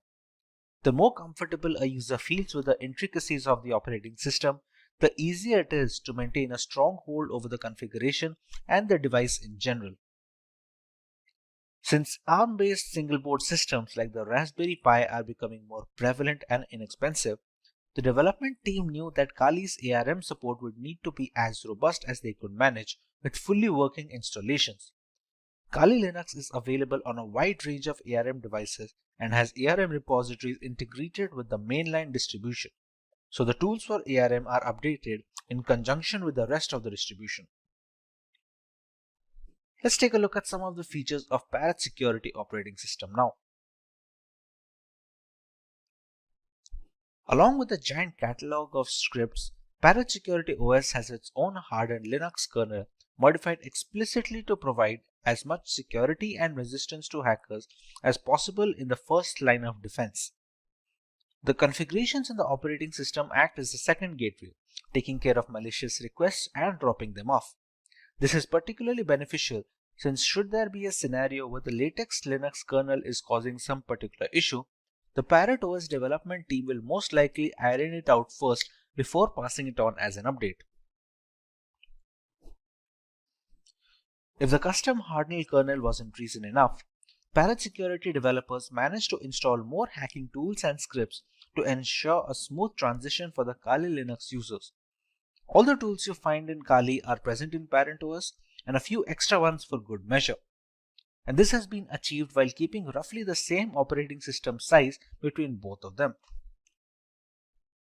However, it's not all productivity points for Parrot OS. They provide a choice between two different desktop environments, Mate, which comes pre-installed by default, and KDE. For those unfamiliar with Linux terminology, you can think of desktop environments as the main UI for a distribution. Being highly modular in nature, one can use Parrot Security OS while adding another desktop environment that they find appealing.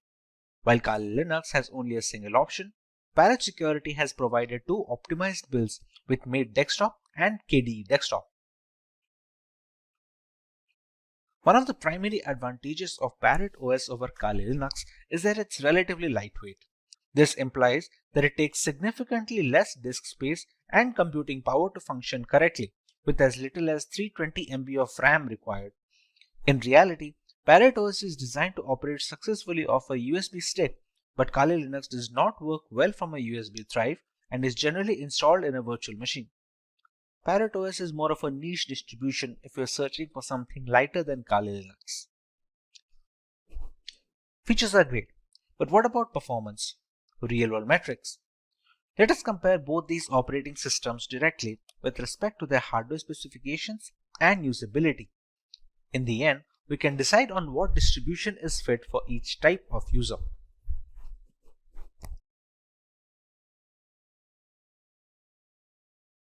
For our first point of comparison, let's take a look at the RAM required. For optimum performance of the operating system, which is highly essential when trying to crack hashes or something of similar nature, RAM usage is a very important facet. While Kali Linux demands at least 1 GB of RAM, Parrot Security can operate optimally with a minimum of 320 MB of RAM.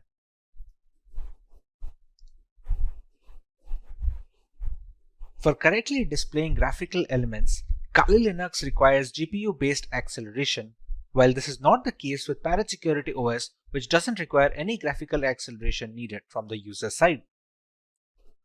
Once these operating systems are installed on VMware using their live boot ISOs, they take up a minimum amount of hard disk storage. Both of these operating systems have a recommended disk storage of minimum of 20 GB in Kali Linux and a minimum of 15 GB in Parrot Security, so they can install all the tools necessary in the ISO file. When it comes to the category and the selection of tools, Kali Linux has always been the first in securing every single tool available for hackers in the penetration testing industry. Parrot Security, on the other hand, has managed to take it up a notch. While specializing in wireless pen testing, Parrot Security makes it a point that all the tools that Kali Linux provides has been included in the ISO, while simultaneously adding some extra tools that many users will have to install from third-party sources in Kali Linux. Being a decade-old penetration testing distribution, Kali Linux has formed up a very big community with strong support signature. Parrot Security, on the other hand, is still growing, and it is garnering much more interest among veteran penetration testers and ethical hackers. A primary drawback of Kali Linux is the extensive hardware requirement. To perform optimally, it requires higher memory than Parrot Security. It also needs graphical acceleration while demanding more virtual hard disk storage. Parrot Security, on the other hand, was initially designed to run off a USB drive directly, thereby requiring very minimal requirements from a hardware perspective, like just 320 MB of RAM and no graphical acceleration needed. This means Parrot Security is much more feasible for people who are not able to devote massive resources to either their virtual machine or on their laptop hard disk directly. With the comparison done between both of these operating systems, let's take a look at the type of users both of these are catered to. One can go with Kali Linux if they want the extensive community support offered by its users, if they want to go with a trusted development team that have been working on this distribution since many years, if they have a powerful system which can run Kali Linux optimally without having to bottleneck performance, and if they are comfortable with a semi-professional environment which may or may not be very useful for new beginners. One can decide to go with Parrot Security if they want to go with a very lightweight and lean distribution that can run pretty much on all systems. It also has a lot of tools pre-installed, and some of them are not even present on Kali Linux. It is much more suitable for underpowered rigs where users do not have a lot of hardware resources to provide to the operating system, and thereby it is much more feasible for people with underpowered laptops or no graphical acceleration. Compared to Kali Linux, Parrot Security's desktop environment is also relatively easier to use for new beginners. For people who are just getting into ethical hacking, Parrot Security does a relatively better job of introducing them to the operating system and to the various tools without having to dump them into the entire intricacies. Today, we are going to talk about some really interesting and powerful hacking gadgets you should know about in 2024. But remember, This is just for learning. We don't want anyone getting into trouble. So moving on. The best way to keep your computers and devices safe is to know about the risk. So some risks are easy to cater using strong passwords, and don't download from bad websites, and don't hand your unlocked device to strangers. But there are also hidden dangers that can cause big problems. Some tools look innocent but can be very dangerous. Here are 7 gadgets that look normal but are actually powerful hacking tools. These tools are made for security experts to test systems, but they can be misused. So let's kick things off with a device that's small but incredibly powerful, that is Raspberry Pi. So Raspberry Pi is a compact and affordable computer that has revolutionized the tech world. Originally designed for educational purposes, it has become a favorite among hobbyists, makers, and even professionals. Despite its small size, it boasts impressive capabilities, including multiple USB ports, HDMI output, and support for various operating systems like Linux and Windows 10 IoT Core. The Raspberry Pi can be used for a wide range of projects, from simple programming and gaming to complex IoT systems and home automation. The Raspberry Pi can also be a dangerous hacking tool. With the right software, it can be used to perform a variety of hacking tasks. For example, it can run Kali Linux, a popular operating system for penetration testing. This allows it to be used for network scanning, password cracking, and even setting up rogue access points to intercept data. Its small size makes it easy to hide, and its affordability means it's accessible to many. In the wrong hands, this innocent-looking device can become a powerful tool for malicious activities. Now that we have seen the potential of the Raspberry Pi, which by the way is one of the personal favorites for tinkering, let's move on to another seemingly simple but powerful device, the Wi-Fi adapter. So Wi-Fi adapter might seem like a simple device used to connect to wireless networks, but it can be a potent hacking tool in the wrong hands. These adapters, when paired with the right software, can intercept and monitor wireless communications, making them invaluable for network analysis and penetration testing. For example, they can be used with tools like AirCrack-NG to crack Wi-Fi passwords. Hackers can use Wi-Fi adapters to perform attacks such as packet sniffing and man-in-the-middle attacks. These activities can lead to unauthorized access to networks, data theft, and severe security breaches. It's like having a digital spy in your pocket. While essential for legitimate security testing, it's crucial to be aware of their potential misuse and to secure your own wireless networks against such threats. Speaking of Wi-Fi, you won't believe how sneaky this next device is. Let's take a look at a device that takes wireless hacking to a whole new level, the Wi-Fi Pineapple. The Wi-Fi Pineapple looks like a standard router, but it is a sophisticated device used for hacking wireless networks. It allows attackers to create rogue Wi-Fi access points, tricking users into connecting and revealing their login credentials. Imagine connecting to what looks like a free public Wi-Fi only to have your data intercepted. This device is capable of advanced man-in-the-middle attacks, monitoring and recording data from all connected devices.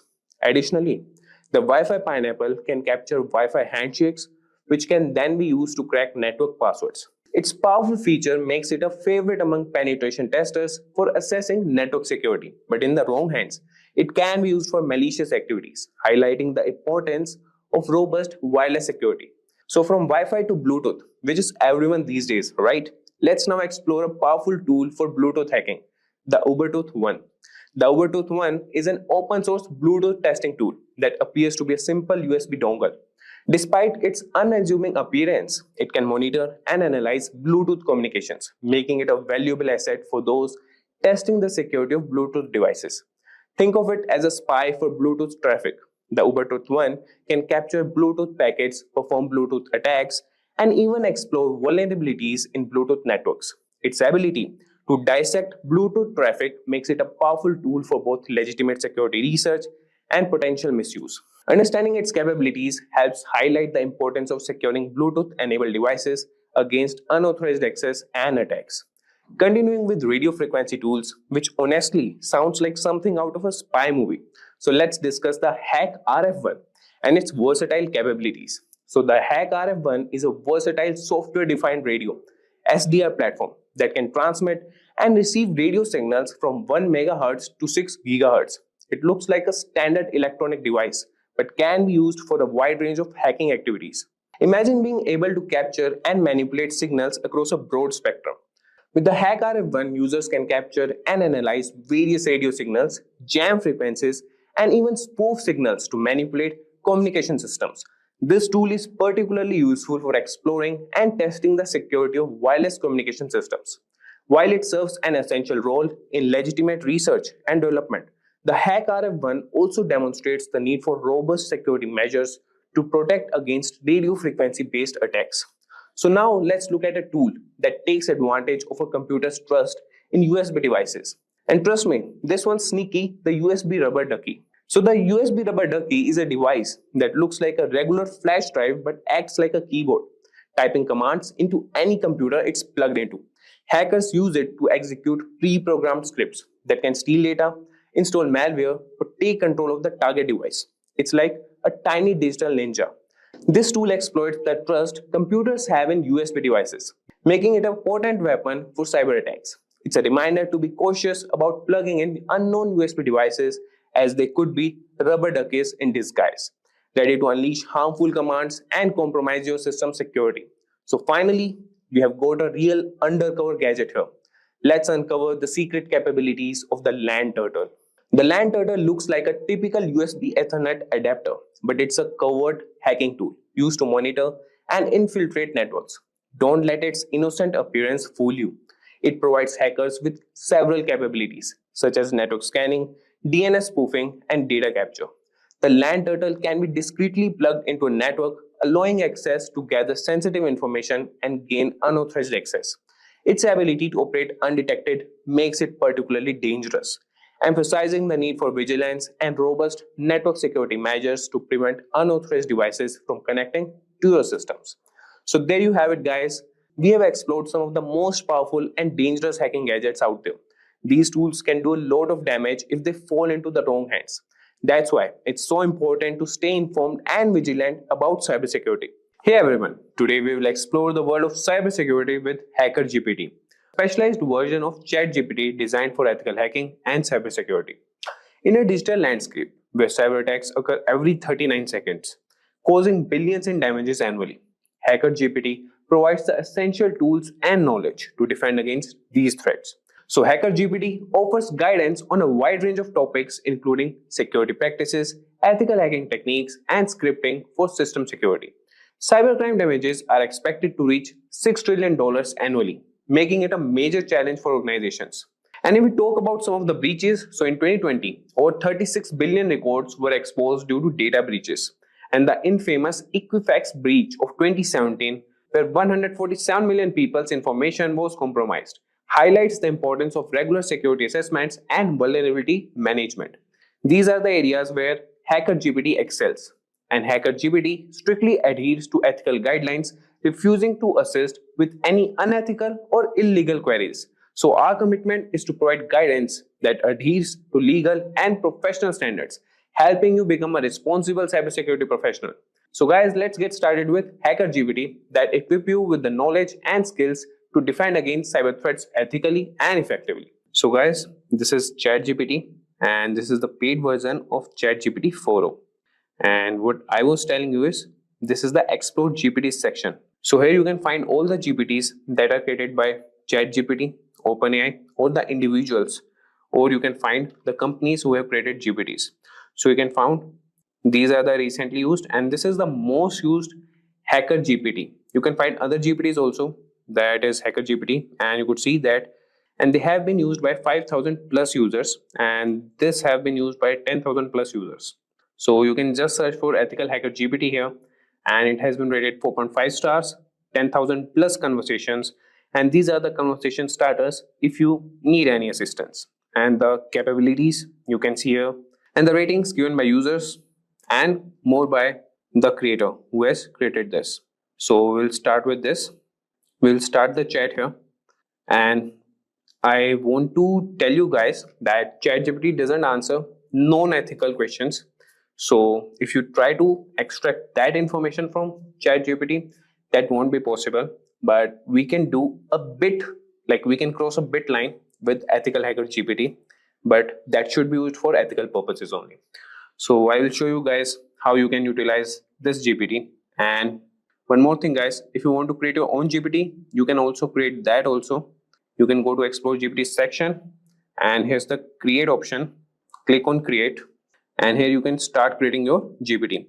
If you click on configure, you can write the name of your GPT, description, instructions, and the conversation starters as you just saw with the Hacker GPT, ethical Hacker GPT, and the capabilities what you want to be enabled. You can do that. And here in the create section, you could write the prompts here, and it will take that information and use it for more purposes. And here you could attach more files that could help create your GPT. Okay guys, so here you could see the configuration and the preview of your GPT, and you can finalize that. So moving back, we'll get back to ethical Hacker GPT and start with our conversation with him. So starting with, the first thing we can do is we can ask him like, how can I perform a basic security assessment on a web application? So if I tell you guys, performing a basic security assessment on a web application is crucial for identifying vulnerabilities and ensuring the application is secure. And this process involves using various tools and techniques to test the application for common security issues. So you could ask him that, how can I perform a basic security assessment on a web application?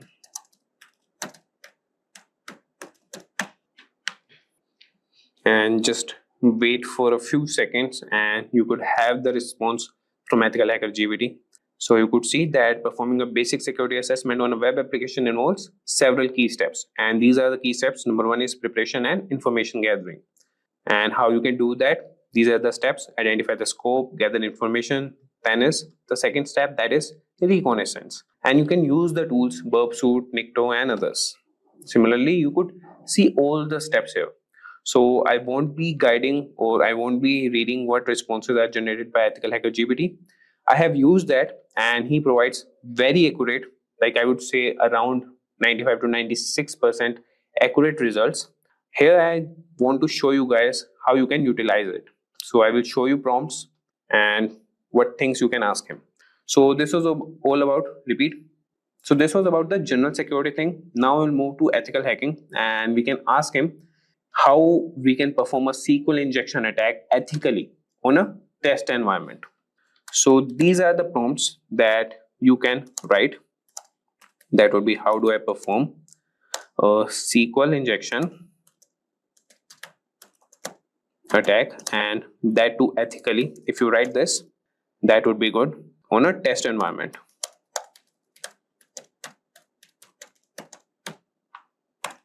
And if I tell you guys, so SQL injection is one of the most common web application vulnerabilities, and understanding how to perform a SQL injection attack ethically on a test environment can help you identify and mitigate this risk in your own applications. And you could see he has responded, and he has provided you the steps that you can set up a controlled test environment first thing, then preparation, and you could use these tools. Then you have the manual SQL injection testing. So these are the methods that you could use, that is or 1 equal to 1 for the database, and automated SQL injection testing. So this is the command for that, and you could verify vulnerability, documentation, reporting. So you could see that this GPT is capable of answering the basic questions, as we have discussed the basics question till now. Now we'll move to scripting and automation. So here you could see how he respond to this. So we'll ask him, can you provide a Python script to scan open ports on a network? So let's see what he provides. Provide a Python script, and that too to scan ports on a network. So scanning open ports on a network is a fundamental step in identifying potential vulnerabilities, and a Python script that can automate this process, making it easier to regularly check for open ports and secure them. So this is the Python script. You can use any ID and run on that, and you could see that he's explaining the code also. Yeah, you can ask him like, can you explain the code line by line, and this Hacker GPT will do that for you. And how to run the script, that also he has provided you. And similarly, we can also ask him that how we can write a bash script to monitor and log unauthorized login attempts. And if you want, I can also run this prompt. How do I write a bash script, and that too to monitor and log unauthorized access, unauthorized login attempts. So we can monitor and log unauthorized login attempts, and that would be essential for maintaining the security of your system. So as you can see, he has written a bash script, and that can help you automate this process, and this will provide real-time alerts and logs for further analysis. And you could see that he's providing the explanation and how you can run the script, and he's writing the note also. Like, you can write more prompts if you have any doubts in any of the script or any of the responses that Hacker GPT has responded, and he will definitely provide you with good responses. So now moving on, now we'll ask this ethical Hacker GPT about some specific security tools, and we could ask him about burp suit. And so let's write a prompt. Can you explain how to configure and use burp suit? Or we can write for web application testing. So if I sum you up, so burp suit is a powerful tool for web application security testing, and understanding how to configure and use it effectively can help you identify and address a wide range of security vulnerabilities in your applications. So you could see he has provided the initial steps, that would be downloading and installing burp suit, configuring your browser to use burp suit as a proxy, and then intercept and inspect traffic, and then you can use it for testing purpose, logging and reporting, and tips for effective testing. So this is the response for the security tools. And if we talk about incident response, we can ask him to write a script to collect system logs for forensic analysis. So collecting system logs is a critical part of incident response and forensic analysis. And this script can automate processes that can ensure that you have all the necessary data to investigate security incidents effectively. So if I write here, we can ask this Hacker GPT, and I'm sure he will provide the response for that and write the script. So can you provide a script to collect system logs for forensic analysis? So as I told you, this is the critical part of incident response, and we have covered about the tools, that is burp suit. We have asked him about the automation process, general cybersecurity question, ethical hacking, that would be SQL injection attack, and the Python script to scan open ports on a network. So he can write scripts also, automation tasks, and he could respond with the general cybersecurity questions also. And if you see here, for the incident response, he has written the script to collect system logs for forensic analysis. So I won't be explaining this code, as we're just looking for the prompts that we can give to ethical Hacker GPT. If you want, you could just ask him also that explain this code line by line. And here he has mentioned also the explanation, that is directories and files to collect. And after that, he is collecting the logs, and that will be copied in the directory, that is, he has mentioned it, a variable, that is output directory. Archiving logs, cleanup, and how to run the script. So this was about the incident response. Now we'll move to some advanced topics. And in advanced topics, what we can ask him is how to perform a man-in-the-middle attack in a controlled environment. And remember these, that you have to mention some of the keywords that would be in a controlled environment. And for that thing only, he will respond or provide the response to you. So I will start here, that how do I perform a man in the middle attack in a controlled environment. So if you understand man in the middle attack that works in a controlled environment, this can help you develop better defenses against such attacks. And it's important to learn and practice these techniques ethically. So you can see here that he is providing the prerequisites and the step-by-step guide how you can conduct a man-in-the-middle attack. So first is set up the control environment, then install necessary tools, enable IP forwarding, perform ARP spoofing, and then capture and analyze traffic, clean up and restore the network, and conclusion. So you could just follow up with more prompts that I want more information about setting up the control environment. Just write this prompt and this ethical hacker GPT will provide more responses to you. So he will provide you how you can set up the control environment. So now moving on, we will ask some more prompts, and that could be about the reverse engineering. So we could ask him that, can you explain the processes of reverse engineering a malware sample? Or we can also ask about honeypot to detect malicious activity. That could be, how can I implement a honeypot to detect malicious activity? Or what are the techniques for securing a Docker container? So we'll ask him one prompt here. Let's see what he responds to that. So how can I implement a honeypot to detect malicious activity?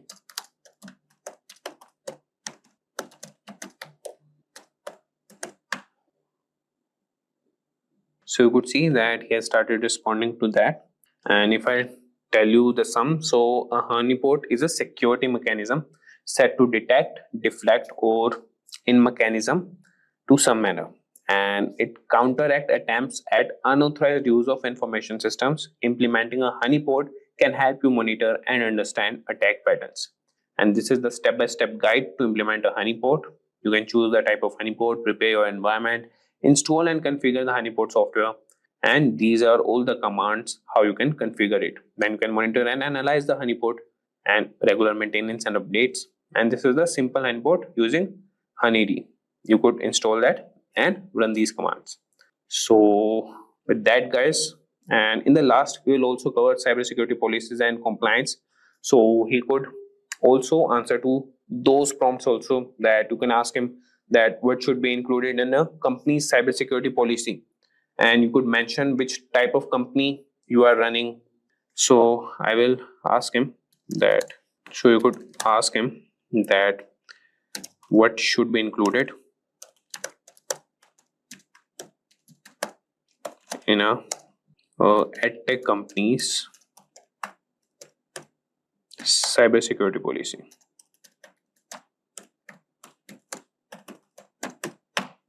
So let's see. So you could see here that creating a comprehensive security policy for an edtech company involves adding various aspects, and that would be introduction. First is the purpose for cybersecurity policy, scope, roles and responsibilities, data protection and privacy, network security, application security, user security awareness and training, incident response and management, compliance and legal requirements, physical security, device and endpoint security. So similarly, you could ask him that draft me the company's cybersecurity policy and start with the introduction. So he will provide you all the introduction points, and then you can ask him that draft roles and responsibilities. He will draft that also. So you could like break it into parts and ask the ethical hacker GPT, and he will respond to you, as it has some limitations of some words and some of the responses. So you could ask him in the breaking parts and he will respond to you. Hey there learners, welcome to Simplilearn. Today we will see the starting journey in cybersecurity that is super exciting but can be a bit daunting. So to help you out, we are going to talk about some common mistakes that beginners often make and how you can avoid them. If you're just getting started or looking to improve your skills, this guide will set you on the right path. So let's dive in and make sure your cybersecurity career gets off to a strong start. So let's get started, and we'll see the worst beginner cybersecurity mistakes everyone makes. And we'll start with the number one point, that is ignoring basics. So many beginners rush into advanced topics without mastering the basics, which can lead to confusion and frustration later on. It's essential to build a strong foundation before diving into complex subjects. If we talk about number one is understanding networking. Networking is the backbone of cybersecurity. Learn how data travels across networks, different types of networks like LAN and WAN, and basic networking protocols. Knowing how network protocol functions help you understand how attacks occur and how to defend against them. Then comes mastering operating systems. So operating systems are another critical area. Whether it's Windows, Linux or Mac OS, you need to know how different OS work and learn about file systems, user management, and basic command line skills. So this knowledge is crucial for tasks like malware analysis and system hardening. Then comes the basic coding skills. So coding is an invaluable skill in cybersecurity. You can start with a simple language like Python and learn how to write scripts to automate tasks, analyze data, and understand the logic behind software vulnerabilities. So basic coding skills will help you comprehend how attacks are carried out and how to develop countermeasures. So taking the time to master these basics will make advanced topics much easier to understand and will set a solid foundation for your career in cybersecurity. So remember, it's a journey and starting with the basics will ensure you build strong, lasting knowledge. Now we'll come to number second point, that is skipping hands-on practice. So this is also one of the cybersecurity mistakes that beginners make. Cybersecurity isn't just about theory. Practical experience is crucial, and many beginners focus too much on reading and studying without applying what they have learned. This creates a gap between knowledge and real world skills. So, the number one point here is setting up a home lab. So, create a home lab with an old computer or virtual machine to practice what you learn. Install different operating systems, set up networks, and simulate attacks in a controlled environment. Then comes real world scenarios. So, use your home lab to practice real world scenarios like configuring firewalls and detecting intrusions. Platforms like Hack the Box and Try Hack Me offer cybersecurity challenges that mimic real life networks and systems. Then comes building confidence. So, hands on practice builds confidence. So, solving real problems and seeing the results of your actions make you more comfortable with cybersecurity tools and techniques. And this confidence is crucial when making quick, informed decisions in this field. So, gaining practical experience bridges the gap between theory and practice, making you a more effective and confident cybersecurity professional. So, now we'll see the third mistake that cybersecurity beginners make, that is, lack of documentation. So, documenting your work is a crucial yet often overlooked aspect of cybersecurity. Many beginners focus solely on learning new skills and solving problems without keeping track of their progress. However, good documentation practices can significantly enhance your learning experience. And by keeping detailed notes on what you learn, the tools you use, and the methods you apply, you create a valuable resource for future reference. And this habit helps you review and reinforce your knowledge, making it easier to remember complex concepts. Additionally, well documented work allows you to share your insights and solutions with others, whether through blogs, presentations, or team collaborations. It also helps in troubleshooting, as you can quickly revisit your steps to identify where something might have gone wrong. So, in the professional world, documentation is essential for maintaining clear and efficient communication within a team. And by starting this practice early, you will develop a habit that will benefit you throughout your career.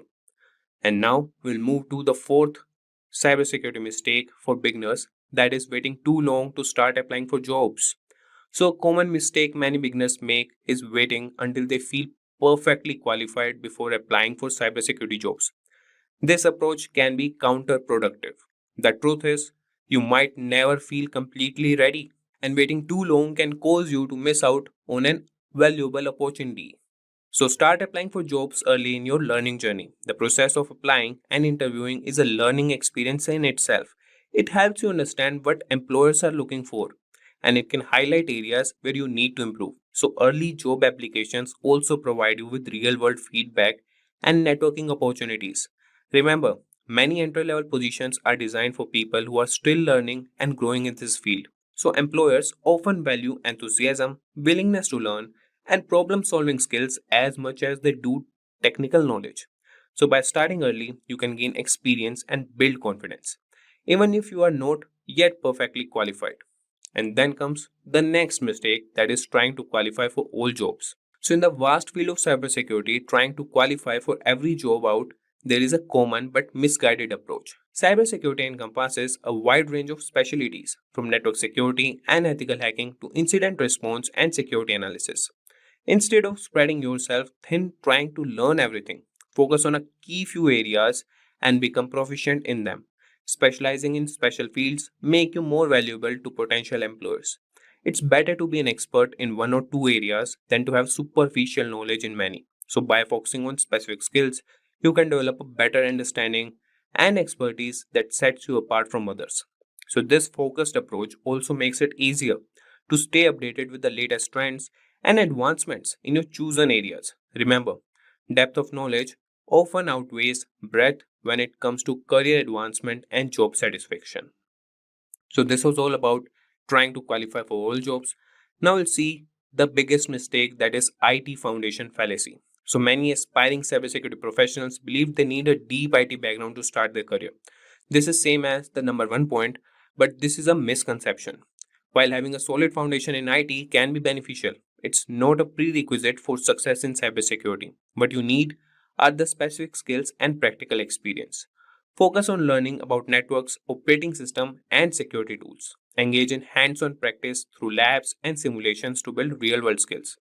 Cybersecurity is a field where practical knowledge and the ability to apply concepts matter more than theoretical IT knowledge. And many successful cybersecurity professionals come from diverse backgrounds, including those with minimal IT experience. So they succeed by continuing learning and adapting to new challenges. So don't let the lack of deep IT foundation hold you back. Concentrate on gaining the skills and experience that are directly relevant to the cybersecurity roles you are interested in. Now moving to number 7, that is not attending cybersecurity events. So attending cybersecurity events is one of the best ways to stay updated and connected in the field. These events, including conferences, webinars, and meetups, offer a wealth of information on the latest trends, tools, and threats in cybersecurity. They provide a platform to learn from experts, gain insights into industry developments, and discover new technologies. Additionally, these events are excellent networking opportunities, meeting other professionals that can lead to job opportunities, collaborations, and mentorship. Building a network within the cybersecurity community can provide support and guidance throughout your career. And many events also offer hands-on workshops and training sessions that can enhance your practical skills. So by actively participating in these events, you can demonstrate your commitment to continuous learning and professional development. Make it a habit to attend cybersecurity events regularly to stay engaged and informed. So this was all about number 7 point, that is not attending cybersecurity events. Now moving to number 8, that is obsessing over which specialization to choose. So when starting a career in cybersecurity, many beginners obsess over which specialization to choose. This can be overwhelming and counterproductive. Instead of stressing about making the perfect choice, allow yourself the freedom to explore different areas of cybersecurity. The field is diverse, with specializations like penetration testing, incident response, security analysis, and more. Take the time to experiment with various topics and see what interests you the most. This exploration phase is valuable for gaining a broad understanding of this field. So over time, you will naturally gravitate toward areas that align with your strengths and interests. So remember, your specialization can evolve as you gain more experience and insights. Early in your career, focus on building a solid foundation and gaining exposure to different aspects of cybersecurity. This approach allows you to make an informed decision about your specialization when the time comes, ensuring you choose a path that truly excites and motivates you. With this, we have come to the end of this video. If you have any question or doubt, please feel free to ask in the comment section below. Our team of experts will help you as soon as possible. Thank you and keep learning with Simplilearn. Staying ahead in your career requires continuous learning and upskilling. Whether you're a student aiming to learn today's top skills or a working professional looking to advance your career, we've got you covered. Explore our impressive catalog of certification programs in cutting-edge domains, including data science, cloud computing, cybersecurity, AI, machine learning, or digital marketing. Do any of our programs and set yourself on the path to career success. Click the link in the description to know more.